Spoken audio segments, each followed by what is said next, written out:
இயரில் கேட்ட இந்த குறில் நெடில் பொருள் வேறுபாடு கண்டறிதல் இருக்கக்கூடிய கொஸ்டின்ஸு சரிங்களா. ஸோ ஆல்மோஸ்ட் இதில் ஒரு 50-60 கொஸ்டினுக்கு மேலே இருக்கும். ஸோ நம்ம ஒரு தடவை பார்ப்போம். நீங்கள் இதை ஒரு கிளான்ஸ் பார்த்துட்டு ஸோ 71 இருக்குது.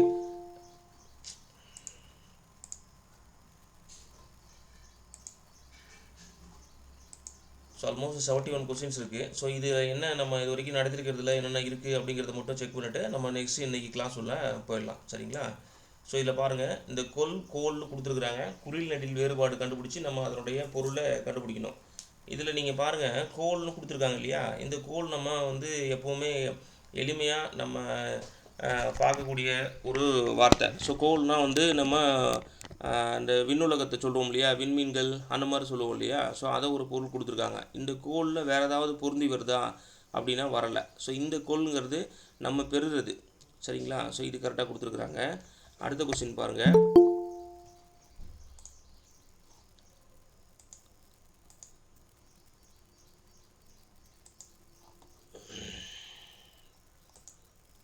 ஸோ அடுத்த கொஸ்டின் பாருங்கள்.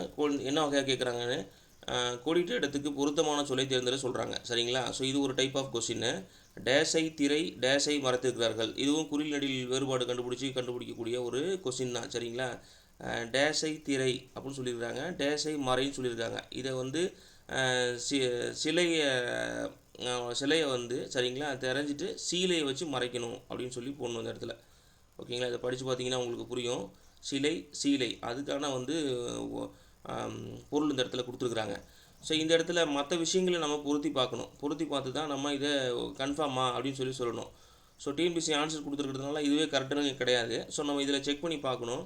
இப்போ இந்த இடத்துல போடுறோம். ஃபஸ்ட்டு ஆப்ஷனில் ஆப்ஷனில் என்ன கொடுத்துருக்காங்க, வலைன்னு கொடுத்துருக்காங்க. முதல்ல வலையை திரை இது பொருந்துமானா பொருந்தலை சரிங்களா. வலையை திரை வலை மறைத்திருக்கிறார்கள். இந்த வலைக்கும் வித்தியாசம் இருக்குது சரிங்களா. இந்த வலைங்கிறது நெட்டு சரிங்களா. இந்த வலைங்கிறது பெண்டாகிறது சரிங்களா. ஸோ அதனால் இதை பொருத்தும் போது இது வந்து வராது. பெண்டாகிறதுக்கும் மறைத்திருக்கிறதுக்கும் பொருந்தி வராது. ஸோ அடுத்து பார்த்தீங்கன்னா மலைன்னு கொடுத்துருக்குறாங்க. இந்த மலை வந்து ஹில்ஸை நம்ம மலைப்பகுதின்னு சொல்கிறோம் இல்லையா, நீலகிரி ஏற்காடெல்லாம் போகிறோம் இல்லையா. ஸோ அந்த மலையை குறிக்கிறது வந்து இந்த மலை. இது வந்து இந்த லா போட்டோம்னா, சிறப்பு லா போட்டோம் அப்படின்னா அது வந்து ரெயினை குறிக்கும் சரிங்களா. நீங்கள் ஆல்மோஸ்ட் இந்த மாதிரி பொருள் வேறுபாடு கண்டுபிடிக்கிற வினாக்கள்லாம் இந்த இங்கிலீஷ் அந்த வார்த்தைக்கு இணையான இங்கிலீஷை நீங்கள் ஞாபகம் வச்சுக்கிட்டிங்கன்னா ரொம்ப எளிமையாக இருக்கும். ரொம்ப ஈஸியாகவும் நம்ம அதை வந்து ஃபைண்ட் அவுட் பண்ண முடியும் சரிங்களா. ஸோ இது பாருங்கள், இது அலை கொடுத்துருக்குறாங்க, இந்த அலை கொடுத்துருக்காங்க. இந்த அலைங்கிறது கால், நம்ம கூப்பிட்றோம் இல்லையா, அவங்கள அலைங்க அப்படின்னு சொல்கிறோம் இல்லையா. ஸோ அது இந்த அலைங்கிறது நம்ம வேவ், கடலில் வர வேவ் சரிங்களா. ஸோ அதனால் இந்த ஆன்சர் தான் இதில் பொருந்தி வருது சரிங்களா.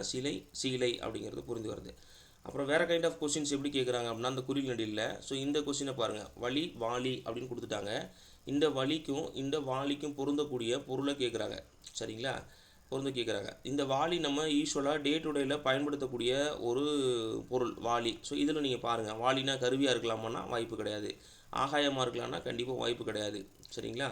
ஸோ அடுத்து மலையாக இருக்கலாமான்னா மலையும் கிடையாது. ஸோ அப்போ வாளிக்கு வந்து வேற ஒரு பொருள் இருக்குது அப்படின்னு சொல்லி கண்டுபிடிச்சிட்டோம். இது வந்து நம்ம பயன்படுத்துகிற டே டு டேயில் பயன்படுத்தக்கூடிய பொருள் ஒரு வகை சரிங்களா. அதாவது இதுக்கு ஒரு பொருள் வாளிங்கிறது டே டு டேயில் பயன்படுத்துகிற ஒரு பொருள்.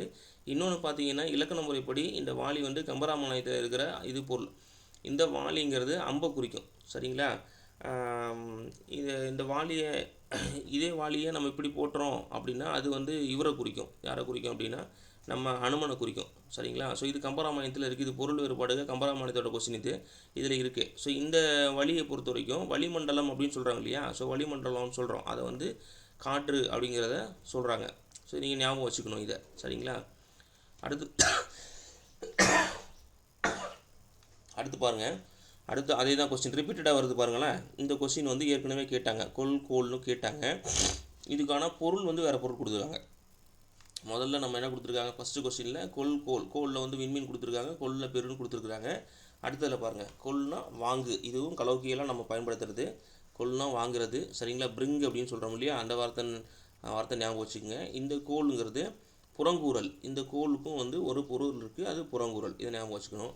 ஸோ அடுத்து பாருங்கள், பாரி. இந்த பரி நம்ம யூஸ்வலாக நம்ம எல்லாத்துக்கும் தெரிஞ்ச ஒன்று சரிங்களா. இந்த பரினா வந்து குதிரையை குறிக்கும், ரொம்ப முக்கியம். அந்த பரி வந்து இது குதிரையை குறிக்கும். இது அடிக்கடி கேட்பாங்க, நிறைய தடவை கேட்டிருக்காங்க சரிங்களா. ஸோ பாரி அப்படிங்கிறது பார்த்தீங்கன்னா கடையெழு வள்ளல்களில் ஒருவர் பாரி. சரிங்களா? அந்த பாரி தான் வந்து வள்ளல்களில் ஒருவர். அதனால் இதை வந்து இவரை பாரியை பற்றி இந்த இடத்துல சொல்லியிருக்கிறாங்க. ஸோ நீங்கள் மற்றதையும் அதில் செக் பண்ணி பார்க்கணும். பரினா யானையை குறிக்குமானா யானையை கண்டிப்பாக குறிக்காது. சரிங்களா? யானையை கண்டிப்பாக குறிக்காது. அதே மாதிரி பொண்ணு நம்ம இயல்பாக தெரியும். அது பொண்ணு வந்து வரதுக்கு வாய்ப்பு இல்லை, வள்ளலும் வரதுக்கு வாய்ப்பு இல்லை. ஸோ அதனால் அந்த ஆன்சர் அந்த இடத்துல கொடுத்துருக்குறாங்க. இந்த பக்கம் நம்ம பாரியை பற்றி தெரிஞ்சுக்கணும் அப்படின்னா, பாரி வந்து கடையெழு வள்ளல்களில் ஒருவர். சரிங்களா? ஸோ அது எக்ஸாமில் கொஸ்டின் கேட்பாங்க நமக்கு. கவனமாக பார்த்துக்கணும் இந்த விஷயத்த. இதில் வேறு என்ன மாதிரி இருக்குது அப்படின்னா, யானை கொடுத்துருக்குறாங்க இல்லையா? ஸோ யானை பார்க்கணும். களிறுனா வந்து இந்த இடத்துல யானையை குறிக்கும். சரிங்களா? களிறுனா யானையை குறிக்கும். வேறு என்ன இருக்குது அது? இது அவ்வளோதான். இதில் வேறு ஒன்றும் இல்லை. மழைனா ரெயின் தான் நமக்கு தெரியும். சரிங்களா? தெரியும். வேறு என்ன இருக்குது? ஸோ இந்த பாரியை பற்றி நம்ம சொல்லணும் அப்படின்னா, அவர் வந்து இந்த கடையெழு வள்ளல்களில் ஒருவர். சரிங்களா? ஸோ அவர் வந்து ஒருவர். இந்த பாரியை பற்றி நம்ம சொல்லணும்னா, இவர் வந்து கடையெழு வள்ளல்களில் ஒருவர். மொத்தம் 7 வள்ளல்கள் இருந்தாங்க. அதில் கடையெழு வள்ளல்களில் ஒருவர். இது வந்து கபிலரோட நண்பர் அப்படிங்கிற மாதிரி சொல்லுவாங்க. ஸோ நீங்கள் அந்தளவுக்கு இன்டெப்த்தாக தேவையில்லை. உங்களுக்கு இன்னும் இவரை ஞாபகம் வச்சுக்கணும் அப்படின்னா, நீங்கள் எளிமையாக ஞாபகம் வச்சுக்கணுன்னா, நீங்கள் இந்த ரஜினி படம் ஒன்று இருக்குது. விவேக் சொல்லுவார் அங்கவை சங்கவைன்னு. சரிங்களா? கேள்விப்பட்டிருப்பீங்கன்னு நினைக்கிறேன். அங்கவை சங்கவை இவருடைய பொண்ணுங்க தான் அந்த அங்கவை சங்கவை. நீங்கள் என்ன படம் அந்த படம்னா, அது என்ன படமா? அந்த விவேக் சொல்லுவார்ல அங்கவை சங்கவைன்னு சொல்லுவார்.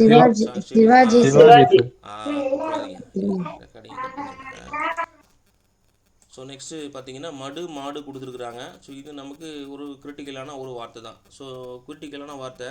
இந்த மாடுனா செல்வம். சரிங்களா? மாடுனா செல்வம். இது திருக்குறள்லேருந்து கேட்டிருக்கிறாங்க.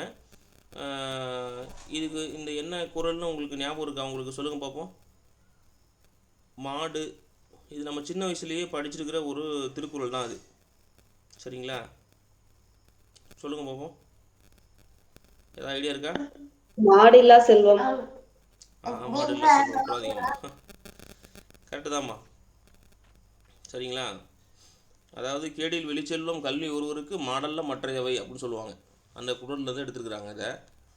இந்த இது நம்ம வந்து ரொம்ப சிம்பிளாக படிச்சிருக்கோம். சரிங்களா? ஒருவருக்கு நம்ம சின்ன கிளாஸ்லேயே இருக்கும். இந்த கேடில் வெளிச்செல்வம் திருக்குறள் வந்து சின்ன கிளாஸ்லேயே 5வது 6வது கிளாஸ்லேயே இருக்கும். கேடில் வெளிச்செல்வம் கல்வி ஒருவருக்கு மாடல்ல மற்றவை அப்படின்னு சொல்லிட்டு இருக்கும்.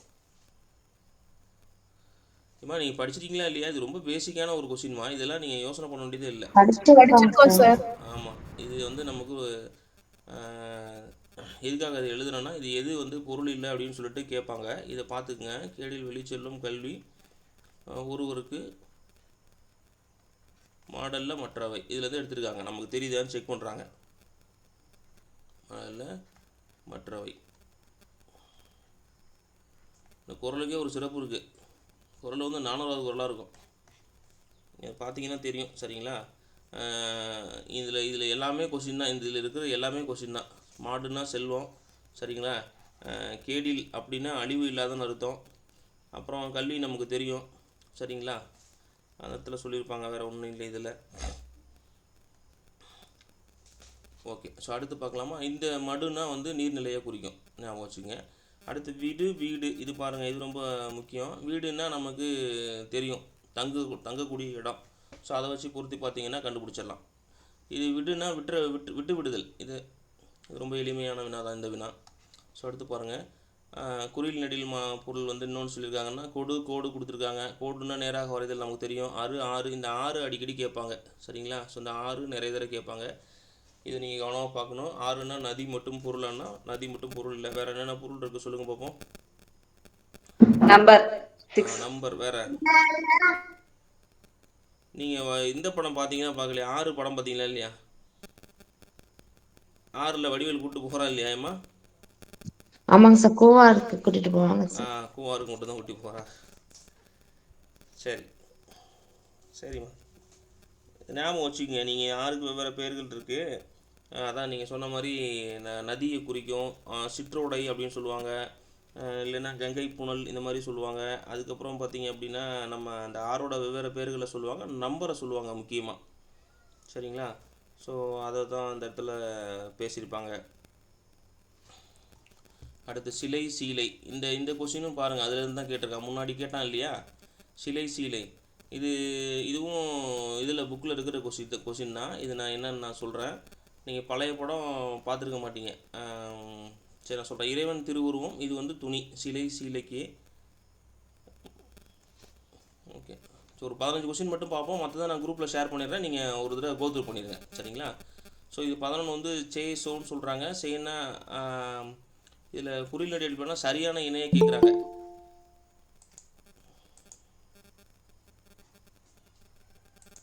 சரி ஓகே, சரி ஓகே, பேரு ஓகே. தரம் தாரம் கொடுத்துருக்குறாங்க. தாரம்னா மனைவி, நமக்கு தெரியும். அது தரம்னா உங்களுக்கு தரம் இருக்கா அப்படின்னு சொல்கிறோம் இல்லையா, அது தகுதி மனைவி. இது ஓகே. இதில் வந்து தவறான இணை கேட்குறாங்க. இறை ஈகை ஒரே பொருள் தான், உடல் ஊன் ஒரே பொருள் தான், படம் பார்த்தல், இப்போ சிறகு வளர்த்தல், இது தப்பாக இருக்குது. சரிங்களா?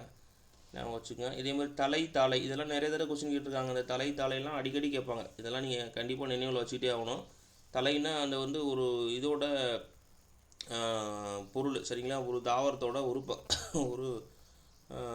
பாட்டு. சரிங்களா? அதை இலை சொல்கிறாங்க. தாளை அப்படின்னா மலரோட வகை சொல்லியிருக்காங்க. சரிங்களா? ஸோ இது ரொம்ப முக்கியம், இந்த கொஸ்டினில் நிறைய தடவை கேட்டிருக்காங்க. அடுத்து இது சரியானது கேட்குறாங்க. மலை மாலை கேட்குறாங்க. மலை நமக்கு தெரியும் சிகரை, மாலைங்கிறது சிறு பொழுது. சரிங்களா? இந்த பொழுதை பற்றி உங்களுக்கு தெரியுமா? பொழுதுன்னு தெரியுமா உங்களுக்கு? எல்லாம் இதை நீங்கள் பார்த்துருக்கீங்களா? சிறு பொழுது பெரு பொழுது என்னென்னு தெரியுமா உங்களுக்கு? தெரியும் சார். சொல்லுங்க பார்ப்போம். சிறு பொழுது சொல்லுங்க பார்ப்போம். சிறு பொழுது பெரு பொழுது என்னென்னு சொல்லுங்க பார்ப்போம். சிறு பொழுது மழைக்காலம், குளிர்காலம், இந்த மாதிரி வரும். அந்த மாதிரி வருமா? அது கரெக்டுங்களாம்மா? அப்படியா சொல்கிறது? அப்படி சரி ரைட்டு, அது வேறு. அது நீங்கள் சொல்கிறது வந்து குறிஞ்சி முல்லை மருதம் நெய்தல் பாலை, அதை சொல்கிறீங்க. அதை நடத்திடுவோமா? அது ஒரு ரொம்ப முக்கியமான ஒன்று தான். அதுவும் இந்த எழுதி நடத்திடுவோம். சரி. ஸோ நிலங்கள் வந்து 5 வகையாக பிடிச்சிருக்கிறாங்க. என்னென்ன அப்படின்னா குறிஞ்சி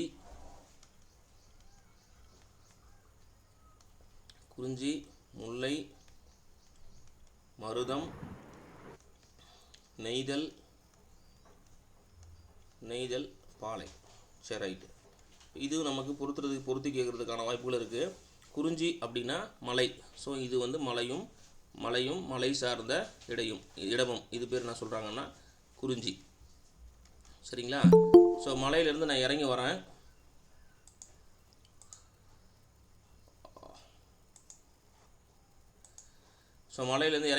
மலையிலேருந்து வந்து இறங்கினோன்னா என்னமா இருக்கும்? இந்த இடத்துல மலை இருக்கு. மலையை விட்டு கீழே இறங்கணும்னு என்ன இருக்கும்? காடு இருக்கும். அப்போ காடு சார்ந்த இடமும் அதை என்னன்னு சொல்கிறாங்க அப்படின்னா, இது என்ன சொல்கிறாங்கன்னா முல்லை அப்படின்னு சொல்கிறாங்க. சரிங்களா? ஸோ காட்டை தாண்டினோம் அப்படின்னா வயல் பரப்பு வரும்.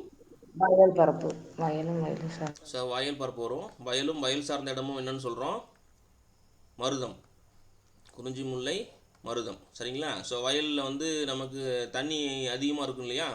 வயல் பரப்புனா இப்போ தஞ்சாவூர் இந்த மாதிரி நாகப்பட்டினம் எல்லா இடத்துலையும் பார்த்தீங்கன்னா காவிரி போய் பாய்ஞ்சதுன்னா காவிரி சேர்ற இடம் என்னவா இருக்கும்? கடலும். ஆமாம், இந்த மாதிரி தண்ணி வந்து நீர்நிலைகள் அதிகமாக இருக்கிறது வயல் பரப்பு சொல்லுவாங்க. இந்த தண்ணி போய் எங்கே சேரும்னா கடலில் சேரும். அப்போ கடல் சார்ந்த பகுதியும் என்ன சொல்கிறாங்க அப்படின்னா, கடல் சார்ந்த பகுதியும் நெய்தல்னு சொல்கிறாங்க. சரிங்களா? இந்த கடல் பரப்பு இருக்கு இல்லையா, கடல் பரப்போட 2 ஓரமும் என்னவா இருக்கும் அப்படின்னா மணலாக இருக்கும். சரிங்களா? அந்த கடலோட 2 ஓரமும் என்னவா இருக்கும் அப்படின்னா இந்த 2 பகுதியும். சரிங்களா? கடல் பரப்பு தண்ணி இந்த பக்கம் போகுதுன்னா 2 பகுதிக்கும் இடையில இருக்கிறது, அதாவது ஓரத்தில் இருக்கிறது என்ன சொல்லுவாங்கன்னா மணல் சார்ந்த இடம்னு சொல்லுவாங்க. இதுக்கு பேர் என்ன அப்படின்னா பாலை. சரிங்களா? அப்போ தமிழில் வந்து 5 வகை நிலங்கள் இருக்குது. குறிஞ்சி முல்லை மருதம் நெய்தல் பாலை. குறிஞ்சினா என்னன்னு சொல்லுங்க? மலை சார்ந்த முல்லைனா காடு சார்ந்த இடம். மருதம்னா வயல் சார்ந்த இடம். சரிங்களா? நெய்தல் அப்படின்னா கடலும் கடல் சார்ந்த இடம். பாலை அப்படின்னா மணலும் மணலும் மணல் சார்ந்த இடம். மணலும் மணல் சார்ந்த இடமும். அப்புறம் நீங்கள் இதில் வந்து இன்னொன்று சொல்லியிருப்பாங்க என்னென்னா 11ஆம் பாடத்துக்குள்ள சுரமும் சுரம் சார்ந்த பகுதியும் சொல்லியிருப்பாங்க. இது ரெண்டுமே ஒன்று தான். சுரமும் சுரம் சார்ந்த பகுதியும் இது ரெண்டுமே வந்து மணலும் மணல் சார்ந்த பகுதி தான். ரெண்டுமே இது ரெண்டும் சேம் தான். சரிங்களா? குறிஞ்சி, முல்லை, மருதம், நெய்தல், பாலை. இது கிளியர் தானே? இது கிளியர் தானே? அடுத்து பார்க்கலாம். Okay sir. தமிழ் மாதங்கள் மொத்தம் எத்தனைமா? ஸோ இது கிளியர் தானே? யாருக்காவது இதில் டவுட் இருக்கா? இந்த டயக்ராம் போட்டுக்கணும். நீங்கள் இதெல்லாம் மனப்பாடம் பண்ணக்கூடாது. இந்த டயக்ராம் போட்டுக்கணும். சரிங்களா? எந்த கொஸ்டின் பேப்பரில் நமக்கு சந்தேகம் வந்துச்சுன்னா என்ன பண்ணணும்னா இந்த மாதிரி மலை முகட போட்டுக்கணும். மலை முகட போட்டுக்கிட்டு கீழே இப்படி இறக்கி விட்டணும். ஸோ இதே தான். சரிங்களா? ஸோ மலை உச்சி, இது வந்து மலை உச்சி. மலை உச்சியில் பார்த்தீங்கன்னா குறிஞ்சின்னு சொல்கிறாங்க. மலையும் மலை சார்ந்த இடத்த குறிஞ்சின்னு சொல்கிறாங்க. அதுதான் குறிஞ்சி மலை அப்படின்னு சொல்லுவாங்க. சரிங்களா? குறிஞ்சி மலைன்னு சொல்லுவாங்க. ஸோ இதுக்கு கீழே இருக்கிறத வந்து அந்த மலையோட அடிவாரம் வந்து காடாக இருக்கும். அது காடு சகந்தி பகுதி என்ன சொல்கிறாங்கன்னா முல்லைன்னு சொல்கிறாங்க. முல்லை காடு அது பேர். சரிங்களா? ஸோ அடுத்து வந்து வயலும் வயல் சார்ந்த இடமும். இந்த காடை தாண்டிங்க அப்படின்னா வயல் பரப்பு இருக்கும். வயலும் வயல் சார்ந்த இடமும் அது பேர் மருத வயல். வயலும் வயல் பரப்பும். சரிங்களா? இந்த வயல் பரப்பில் இருக்க தண்ணிலாம் எங்கே போய் சேரும்னா இறுதியாக எங்கே போய் சேரும்னா கடலில் சேரும். அது வந்து கடலும் கடல் சார்ந்த இடம் நெய்தல். சரிங்களா? குறிஞ்சிமலை, முல்லைக்காடு, மருத வயல். சரிங்களா? கடலும் கடல் சார்ந்த இடம் நெய்தல். சரிங்களா? மணலும் மணல் சார்ந்த இடம் வந்து பாலை அப்படின்னு சொல்லுவாங்க. இது பாலை மணல் அப்படின்னு சொல்லுவாங்க. வேறு ஒன்றும் இல்லை. இல்லை மணலில் பால் அப்படிங்கிற மாதிரி சொல்லுவாங்க. ஸோ அதை ஞாபகம் வச்சுக்கோங்க. சரி, ஓகே. அடுத்து பார்த்திங்க அப்படின்னா இதில் அப்படி வேறு என்ன சொல்கிறாங்க அப்படின்னா பெரும்பொழுது சிறு பொழுதுன்னு இருக்கு. ஒரு ஆண்டை இப்போ நிலத்தை நம்ம பிரிச்சிட்டோம். நிலங்கள் 5 வகை நிலங்கள்னு சொல்லிட்டோம். ஒரு ஆண்டு இருக்குன்னு வச்சுக்கோங்க. ஒரு வருஷத்தை பெரும்பொழுது சிறு பொழுதுன்னு தமிழில் பிரிக்கிறாங்க. சரிங்களா? தமிழ் மாதங்கள் எல்லாத்துக்கும் தெரியுமா? தெரியுமா? சொல்லுங்கள் பார்ப்போம். தமிழ் மாதங்கள் சொல்லுங்கள். சித்திரை, வைகாசி, ஆனி, ஆடி, ஆவணி, புரட்டாசி, ஐப்பசி, இருங்கம்மா அவசரப்படாதீங்கம்மா. ஃபஸ்ட்டு சித்திரையா? ஆமா சார். சித்திரை, வைகாசி, ஒன்றா சொல்லுமா, கரெக்டாக சொல்லுங்க. எனக்கு தெரியாது. சித்திரை, வைகாசி, ஆனி, ரெண்டு ஆடி. சொல்லினியா 3 சொல்லினியாம்மா? 2 சொல்லினீங்க சார். கரெக்டு தானே? கரெக்டு தான் சார். ஆடி. ஆடி. இருங்க வரேன். நான் கேட்குறேன் சொல்லுங்க. Okay sir. Sir Yogesh sir இருக்கீங்களா? சார் யோகேஷ் சார் இருக்கு சார். சார் சொல்லுங்க சார். தமிழ் மாதங்கள் சொல்லுங்க சார். சித்திரை, வைகாசி, ஆனி, ஆடி, அப்புறம் ஆவணி. ஆனி ஆடிக்கு அப்புறம் ஆவணிங்களா? ஆமாம் சார். ஆவணி 3 சொல்லினியா 2 சொல்லினியா சார்? 3 சொல்லிங்க சார். ஓகே. ஆவணி அப்புறம் ஆவணி, புரட்டாசி. ஆவணிக்கு அப்புறம் புரட்டாசி சார். புரட்டாசிக்கு அப்புறம் ஐப்பசி. நீங்கள் இதை கரெக்டாக சொன்னீங்கன்னா தான் உங்களுக்கு வந்து மறக்காது. ஆவணி, புரட்டாசி, ஐப்பசி, கார்த்திகை, மார்கழி, தை, மார்கழி, தைக்கு அப்புறம் Masi, Panguni sir. Panguni. Super sir, super. இப்போ பாருங்கள் இது எப்படி எழுதுன்னு பாருங்கள். கவனமாக கவனிங்க. சரிங்க சார். இந்த மாதிரி நம்ம பெரும்பொழுது கேட்பாங்க. பெரும்பொழுதை பொறுத்த சொல்லுவாங்க. இந்த பெரும்பொழுதுகளில் ஒரு ஆண்டோட பெரும்பொழுது பார்த்திங்கன்னா அதாவது ஒரு ஆண்டை வந்து 6 கூறுகளாக பிரிக்கிறாங்க. 6 கூறுகளாக பிரிச்சுட்டு அந்த 6 கூறுகளுக்கும் பெரும்பொழுது வந்து தமிழ் இலக்கியம் சொல்லியிருக்கு. ஸோ இதில் வந்து நம்ம கலோக்கியில் நம்ம மாற்றிக்கிறோம். சித்திரை, வைகாசி, ஆனி, ஆடி, ஆவணி, புரட்டாசி, ஐப்பசி, கார்த்திகை. இது நம்ம யூஸ்வலாக இருக்கிற மாதங்கள், தமிழ் மாதங்கள். ஜனவரி, பிப்ரவரி மாதிரி இங்கிலீஷ் அதாவது தமிழ் இருக்கிற மாதங்கள் இது. ஓகே. ஸோ இப்போ இது எப்படி நம்ம இது பண்ணுறாங்க அப்படின்னா ஃபஸ்ட்டு சித்திரை வைகாசியில் வந்து இளவேநீர் போட்டிங்கன்னா உடனே நீங்கள் முதுவேநீர் போட்டுடணும். சரிங்களா? இளவேநீர் போட்டிங்கன்னா உடனே முதுவேநீர் போட்டுடணும். இது ஒரு பேர். சரிங்களா? இது ஒரு பேர். இளவேநீர் போட்டிங்கன்னா உடனே முதுவேநீர் போட்டுடணும். சித்திரை வைகாசி வந்து இளவேநீர் காலம். ஆனி, ஆடி முதுவேநீர் காலம். ஸோ அதுக்கப்புறம் வந்து ஆவணி, புரட்டாசி கார்காலம். சரிங்களா? ஐப்பசி, கார்த்திகை முன்மணி காலம். சரிங்களா? கார்காலம். வெயில் அடித்தா குளிர் கண்டிப்பாக அடிக்கும். புரியுதுங்களா? வெயில் அடித்தா கண்டிப்பாக குளிரும் அடிக்கும். சரி, ரைட்டு. மார்கழி, தை வந்து முன்பனி காலம். ஆமாம், முன்பனி. அடுத்தப்புறம் பின்பனி. சரிங்களா? முன்பனி, பின்பனி. இதில் ஏதாவது மனப்பாடம் பண்ணுறதுலாம் உங்களுக்கு ஏதாவது கஷ்டம் இருக்கான்னு பாருங்கள். நான் திருப்பியும் சொல்கிறேன். நம்ம பெரும்பொழுதை வந்து என்ன பண்ணியிருக்காங்கன்னா ஒரு ஆண்ட பெரும்பொழுதை வந்து 6 கூறுகளாக பிரிச்சிடுறாங்க. ஸோ அதை வந்து நம்ம எழுதியிருக்கோம். சித்திரை, வைகாசி, ஆனி, ஆடி, ஆவணி, புரட்டாசின்னு சொல்லிட்டு நம்ம தமிழ் மாதங்கள் எழுதிட்டோம். ஸோ தமிழ் மாதங்களில் ஃபஸ்ட்டு சித்திரை வைகாசி என்ன அப்படின்னா இளவேநீர் காலம். ஸோ இப்படி தான் நீங்கள் பேராக எழுதணும். அஹ், இளமை முதுமை அவ்வளோதான். இளவேநீர் முதுவேநீர். கஷ்டமாக இருந்தால் நீங்கள் ஈஸியாக ஞாபகம் வச்சுக்கோங்க. இளமை முதுமை. இது நான் இன்னும் சொல்லிவிடுவேன், எல்லாம் லேடிஸாக இருக்கீங்க. இல்லைனா இந்த இந்த ஷார்ட்கட்லாம் ரொம்ப ஈஸி. சரிங்களா? ஆடி மாதம் வந்து வீட்டுக்கு போயிடணும், அதனால இது முதுமை, இதை ஞாபகம் வச்சுக்கணும். ஆவணி புரட்டாசி இருக்கு இல்லையா, இது வந்து எப்படி அப்படின்னா வெயில் அடித்தா உடனே குளிர் அடிக்கும். சரிங்களா? வெயில் அடித்தா உடனே குளிர் அடிக்கும். இது ஒன்றும் இல்லை, கார்த்திகை மாதம் கோயிலுக்கு போவோம் இல்லைங்களா, கார்த்திகை மாதம் எல்லோரும் ஐயப்பன் மாலை போடுவாங்க. சரிங்களா? அவ்வளோ குளிர்லேயும் என்ன பண்ணுவாங்க, மாலை போட்டுட்டு போவாங்க. சரிங்களா? ஸோ அதுதான் இது கார்த்திகை. ஐப்பசி கார்த்திகை. ஐப்பசியில் அடமழை பெய்யும், கார்த்திகையில் குளிர் அதிகமாக அடிக்கும் அப்படின்னு சொல்லுவாங்க. சரிங்களா? அதுக்கப்புறம் பார்த்தீங்கன்னா இந்த கார்த்திகை தொடர்ந்து தான் மார்கழி வரும். சரிங்களா? நீங்கள் பாட்டுக்கு மார்கழியை குளிர்காலத்தில் போய் பொறுத்திடக்கூடாது. ஓகேவா? மார்கழியில் பனி அதிகமாக இருக்கும். நீங்கள் பார்த்தீங்கன்னா மார்கழி மாதம் ரொம்ப பனி அதிகமாக இருக்கும். நீங்கள் வயல் நெல்லுலாம் வச்சுருந்தீங்கன்னா உங்களுக்கு தெரியும். தை மாதம் நெல் அறுவடை பண்ணுவாங்க. பொங்கலுக்கு பொதுவாக வந்து நெல் அறுவடை பண்ணுவாங்க. அந்த டைமில் லாஸ்ட் டைமில் வந்து தண்ணியை விட மாட்டாங்க. ஏன் தண்ணி விட மாட்டாங்கன்னா, அந்த பால் இறங்கிடுச்சு அப்படின்னாவே அந்த இருக்கிற அந்த பனியோட ஈர நப்புலேயே வந்து அது முதிச்சு அடைச்சிரும்னு சொல்லுவாங்க. ஸோ அதுதான் இது முன்பனி காலம். சரியா? மார்கழி தை முன்பனி காலம், மாசி பங்குனிங்கிறது பின்பனி காலம். சரிங்களா? ஸோ இதில் ஏதாவது சந்தேகம் இருக்குங்களா? யாராவது எதுவும் சந்தேகம் இருக்கா? இதில் ஞாபகம் வச்சுக்கிறதுல உங்களுக்கு ஏதாவது சந்தேகம் இருக்கா? இல்லை ஏதாவது வந்து உங்களுக்கு கஷ்டமாக இருக்குன்னா சொல்லிடுங்க. இது எல்லாமே கொஸ்டினில் வந்து உட்காரும் உங்களுக்கு. ஓகே தானே? ஓகே தானே சதீஷே? ஓகேண்ணா. ஓகே தானே? சரி. ஓகே. பெரும்பொழுது. அடுத்து சிறும்பொழுது. சரியா? இது பெரும்பொழுது, இது செரும்பொழுது. அதாவது பெரும்பொழுதுன்னா ஒரு ஆண்டோட, யாரோ மைக்கு ஆஃப் பண்ண வச்சுருக்கீங்கம்மா, கொஞ்சம் ஆஃப் பண்ணுங்க. இது வந்து பெரும்பொழுதுன்னா ஒரு ஆண்டை குறிக்கும். ஸோ ஒரு ஆண்டை குறிக்கிறது வந்து ஒரு ஆண்டோட 6 கூறுகள் வந்து பெரும்பொழுதுன்னு சொல்கிறோம். சிறுபொழுதுங்கிறது ஒரு நாள். சரிங்களா? ஒரு நாளோட 6 கூறுகளை பற்றி ஒரு 6 கூறுகள் வந்து சிறுபொழுது அப்படின்னு சொல்கிறாங்க. சரிங்களா? பெரும்பொழுது, சிறுபொழுது. ஸோ ஒரு நாளில் என்னென்ன சிறுபொழுது பிரிக்கலாம் சொல்லுங்கள் பார்ப்போம். காலை, நண்பகல், ஏற்பாடு, மாலை, யாமம். இப்படிலாம் சொன்னீங்கன்னா கண்டிப்பாக அந்த கொஸ்டின் தப்பாக தான் வரும்.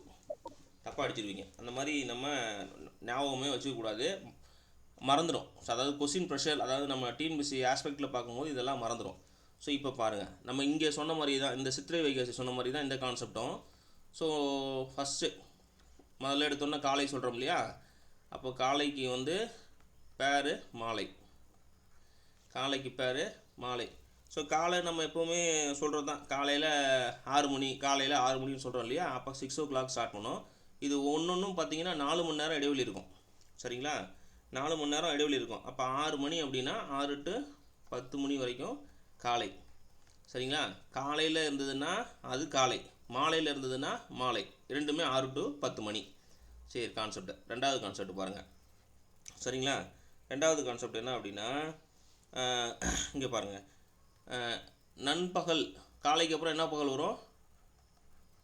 காலை இப்போ 10 மணிக்கு அப்புறம் என்னவா இருக்கும்? பகல் இருக்குன்னு சொல்கிறோம் இல்லையா, நண்பகல். சரிங்களா? நண்பகல். இந்த நண்பகல் வந்து யாமத்தோட பொருத்தணும். சரிங்களா? யாமத்தோட பொருத்தணும். இது என்ன அப்படின்னா 10 மணிலேருந்து 2 மணி வரைக்கும். இது ஒன்றும் ரொம்ப கஷ்டம்லாம் இல்லை. ஜாமுன்னு சொல்கிறோம்ல, நைட்டில் ஜாமத்தில் பாரு அலையிறான் அப்படின்னு சொல்லுவாங்க. ஞாபகம் வீட்டில் சொல்லுவாங்க இல்லையா, அது யாமம் தான். ஜாமம் நம்ம கிராமங்கள்லாம் நீங்கள் கேள்விப்பட்டிருப்பீங்க. ஜாமத்தில் பாரு அலையிறான் பேய் மாதிரி அப்படிம்பாங்க. சரிங்களா? ஸோ நீங்கள் இதே ஞாபகம் வைக்க முடியல அப்படின்னாலும் இந்த நண்பகல் அப்படின்னு நான் வச்சுக்கலாம். சரிங்களா? நண்பகல் வந்து 10 மணிலேருந்து 2 மணி வரைக்கும். ஸோ அடுத்து பாருங்கள், இந்த நண்பகல் பகலில் இருந்ததுன்னா இது நண்பகல், நைட்டில் இருந்ததுன்னா இது யாமம். இதுக்கும் கிராஸ் தான். சரிங்களா? ஒரு நாளோட 6 கூறுகள், இது 3 கூறு, இது 3 கூறு. சரிங்களா? அடுத்து பாருங்கள், அடுத்து ஏற்பாடு, வைகறை. ஏற்பாடு, வைகறை. வைகறைக்கு என்ன ராகம் வரணும்? பெரிய ரா வரணுமா, சின்ன ரா வரணுமா? இந்த கரெக்டாக பெரியரா தான் வரும். இதெல்லாம் சின்ன சின்ன விஷயங்கள் நீங்கள் கவனமாக கவனிக்கணும். சரிங்களா? இதெல்லாம் கொஸ்டினில் கேட்பாங்க. இதெல்லாம் சந்திப்பிள்ளையில் உற்றுப்பிள்ளையில் நீக்கிறதுக்கு வந்து எழுதுவாங்க. அதுக்கு தான் நான் சொல்கிறேன். சரிங்களா? வைகறை. ஒரே நிமிஷம், இதை அழிச்சிட்டு நல்லா போட்டோம்.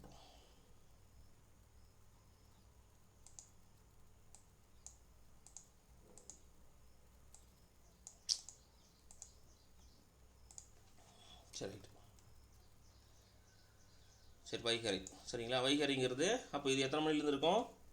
இது எத்தனை மணிலேருந்து இருக்கும்? 2 மணிலேருந்து 6 மணி வரைக்கும்.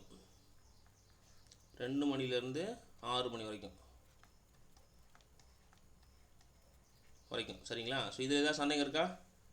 பாருங்க, காலைனா காலைக்கு பேர் என்னது, அதாவது ஆப்போசிட் என்ன? மாலை. நண்பர்களுக்கு ஆப்போசிட் என்ன?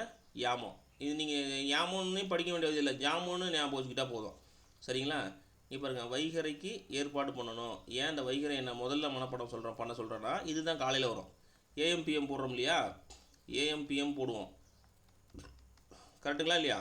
இந்த ஏஎம்னா பிஎம், ஏஎம்பிஎம்னா என்னம்மா? ஏஎம்னா காலை, பிஎம்னா காலையில 12 மணிக்கு ஏஎம் சார், 12 மணிக்கு அப்புறம் PM sir. சரிம்மா, சரி. அது என்ன விரிவாக்கம்? ஆன்டி மெரிடியம் ஏஎம்னா ஆண்டி மெரிடியம்னு வரும் சார். வருமா? Afternoon forenoon sir. Afternoon forenoon. அப்போ எஃப்என்ல போடணும், எஃப்என்ல சாமி போடணும்.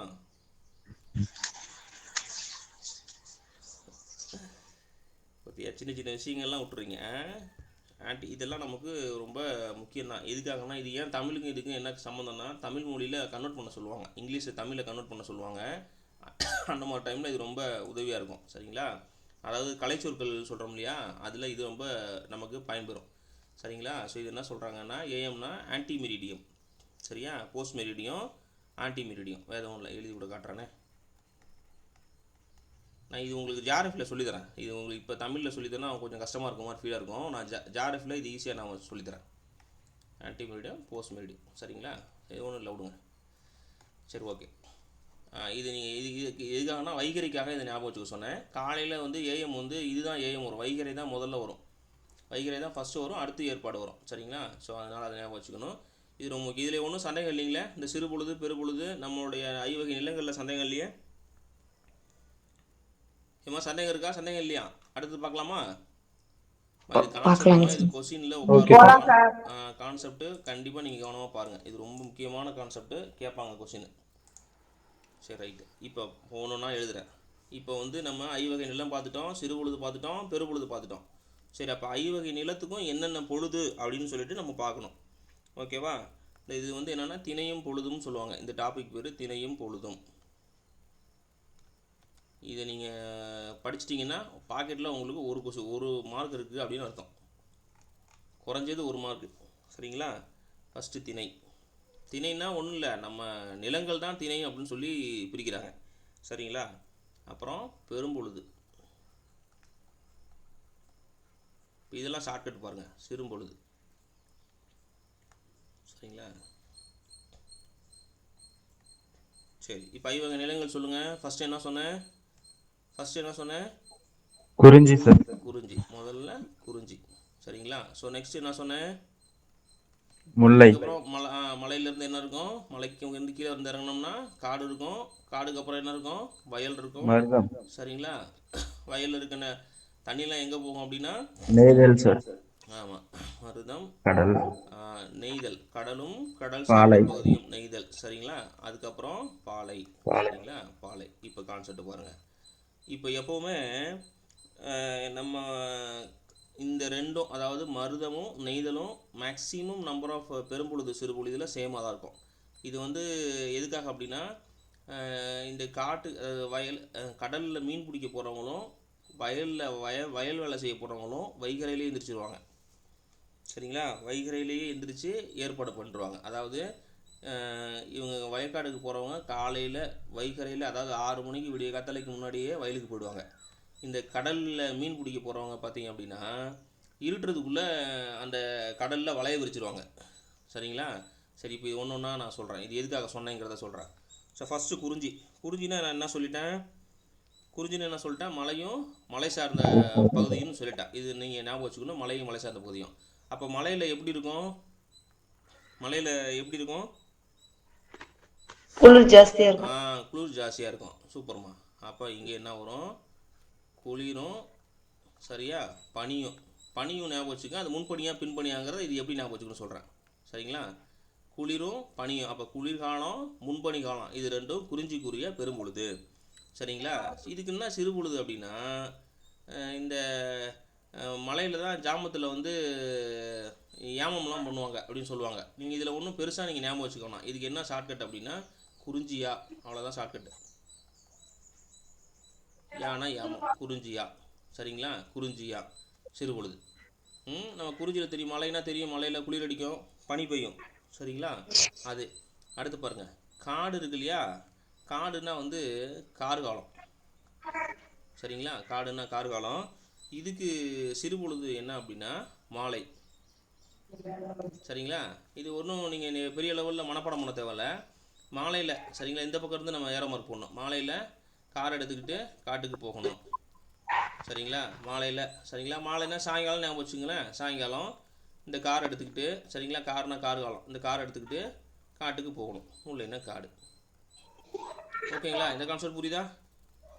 இது நீங்கள் விளையாட்டுக்கு நான் சொல்கிறேன்னு நினைக்காதீங்க, என்னடா இவ்வளோ சில்லியாக சொல்லி தராங்களேன்னு. இந்த விஷயங்கள்லாம் கொஸ்டின்னு கவனமாக பார்த்துங்க. குறிஞ்சின்னா மலையும் மலை சார்ந்த இடமுன்னு சொல்லிட்டேன். இது வந்து மலைன்னு சொல்லிட்டேன். இந்த மலையும் மலை சார்ந்த இடத்துக்கு பார்த்திங்கன்னா பெரும்பொழுது குளிர்காலம், புன்பனி காலம். அதாவது மலையில் பார்த்திங்கன்னா குளிரும் பனியும் அதிகமாக இருக்கும். அதுக்கப்புறம் பார்த்திங்கன்னா இதுக்கு சிறுபொழுது யாமம். இதுக்கு ஷார்ட்கட்டு குறிஞ்சியா. சரிங்களா? முல்லைக்கு பார்த்திங்கன்னா பெரும்பொழுது வந்து கார்காலம், சிறுபொழுது மாலை. அது வந்து மாலையில் இங்கேருந்து ஸ்டார்ட் பண்ணோம். சாயங்காலம்னா மாலையில் கார் எடுத்துக்கிட்டு காட்டுக்கு போகணும், ஞாபகம் வச்சுக்கணும். ஸோ நெக்ஸ்ட்டு வந்து பார்த்திங்கன்னா மருதங்கிறது என்னங்கய்யா, வயல் சார்ந்த இடமும். சரிங்களா? இந்த வயல் சார்ந்த இடமும் பார்த்திங்கன்னா வருஷம் ஃபுல்லாக அப்படின்னா 6 பெரும்பொழுதுமே வரும். காட்டுக்கு வருஷம் ஃபுல்லாக போவாங்க தானே, காட்டுக்கு கிடையாது, வயலுக்கு. இந்த இடத்துல வயலையும் காடையும் நீங்கள் கன்ஃபியூஸ் பண்ணுறக்கூடாது. வயல் வச்சுருக்கவங்க வருஷம் ஃபுல்லாக ஒரு வருஷம் ஃபுல்லாகவே வந்து வயலுக்கு போவாங்க. அது 6 பெரும்பொழுது. அதே மாதிரி கடலுக்கும் சரிங்களா, கடலுக்கு போகிறவங்களும் வருஷம் ஃபுல்லாக போவாங்க. தடைக்காலம் நீங்களாக, அந்த தடைக்காலங்கிறது என்னன்னு நான் சொல்கிறேன். அந்த தடைக்காலம் நீங்களாக எல்லா காலமும் போவாங்க. அப்போ 6 பெரும்பொழுதுமே இதுக்கும் வரும். சரிங்களா? எதுக்கும் வரும்னா நெய்தலுக்கும் வரும். சரி, மருதத்துக்கான சிறுபொழுது என்ன? சரிங்களா? அதுதான் நான் முன்னாடியே சொன்னேன். இது வைகறை முன்னாடியே சொன்னேன். இது என்ன சொன்னேன் அப்படின்னா, இந்த வயலுக்கு வந்து விடிய காத்தால், இந்த வைகறைக்கு இன்னொன்று வந்து விடியற் காலம். அது பேரே விடியற் காலம் தான் சொல்லுவாங்க. 6 மணிக்கு முன்னாடி இன்னும் உங்களுக்கு ஞாபகம் வச்சுக்கணுன்னா 2 to 6 காலையில் விடியறதுக்குள்ளேயே வயலுக்கு போயிடணும். காலையில் அப்படின்னா நீங்கள் காலையிலன்னு போட்டிங்கன்னா காலையில் வந்துடும். அதாவது விடிய காத்தாலேயே வயலுக்கு போயிடணும் அப்படின்னு சொல்லுவாங்க. ஸோ இது வந்து கடலும் கடல் சார்ந்த பகுதிக்கு ஏற்பாடு அப்படின்னா கடலுக்கு போகிறதுக்கு ஏற்பாடு பண்ணுங்க அப்படின்னு சொல்லுவாங்க. கடலுக்கு போகிறதுக்கு ஏற்பாடு பண்ணுங்க அப்படின்னு சொல்லுவாங்க. ஞாபகம் வச்சுக்கோங்க. அடுத்து பாலைக்கு வந்து இளவேனில், முதுவேனில், இதில் மீதி அதான் இருக்கும். இதில் என்ன பேலன்ஸ் இருக்கோ அதுதான். இப்போ கார்காலம், குளிர்காலம் முன்பணி போட்டோம், கார்காலம் போட்டோம், இதில் 3 வந்துருச்சு, மீதி இருக்க 3 இதில் வரும். சரிங்களா? இளவேநீர், முதுவேனில்,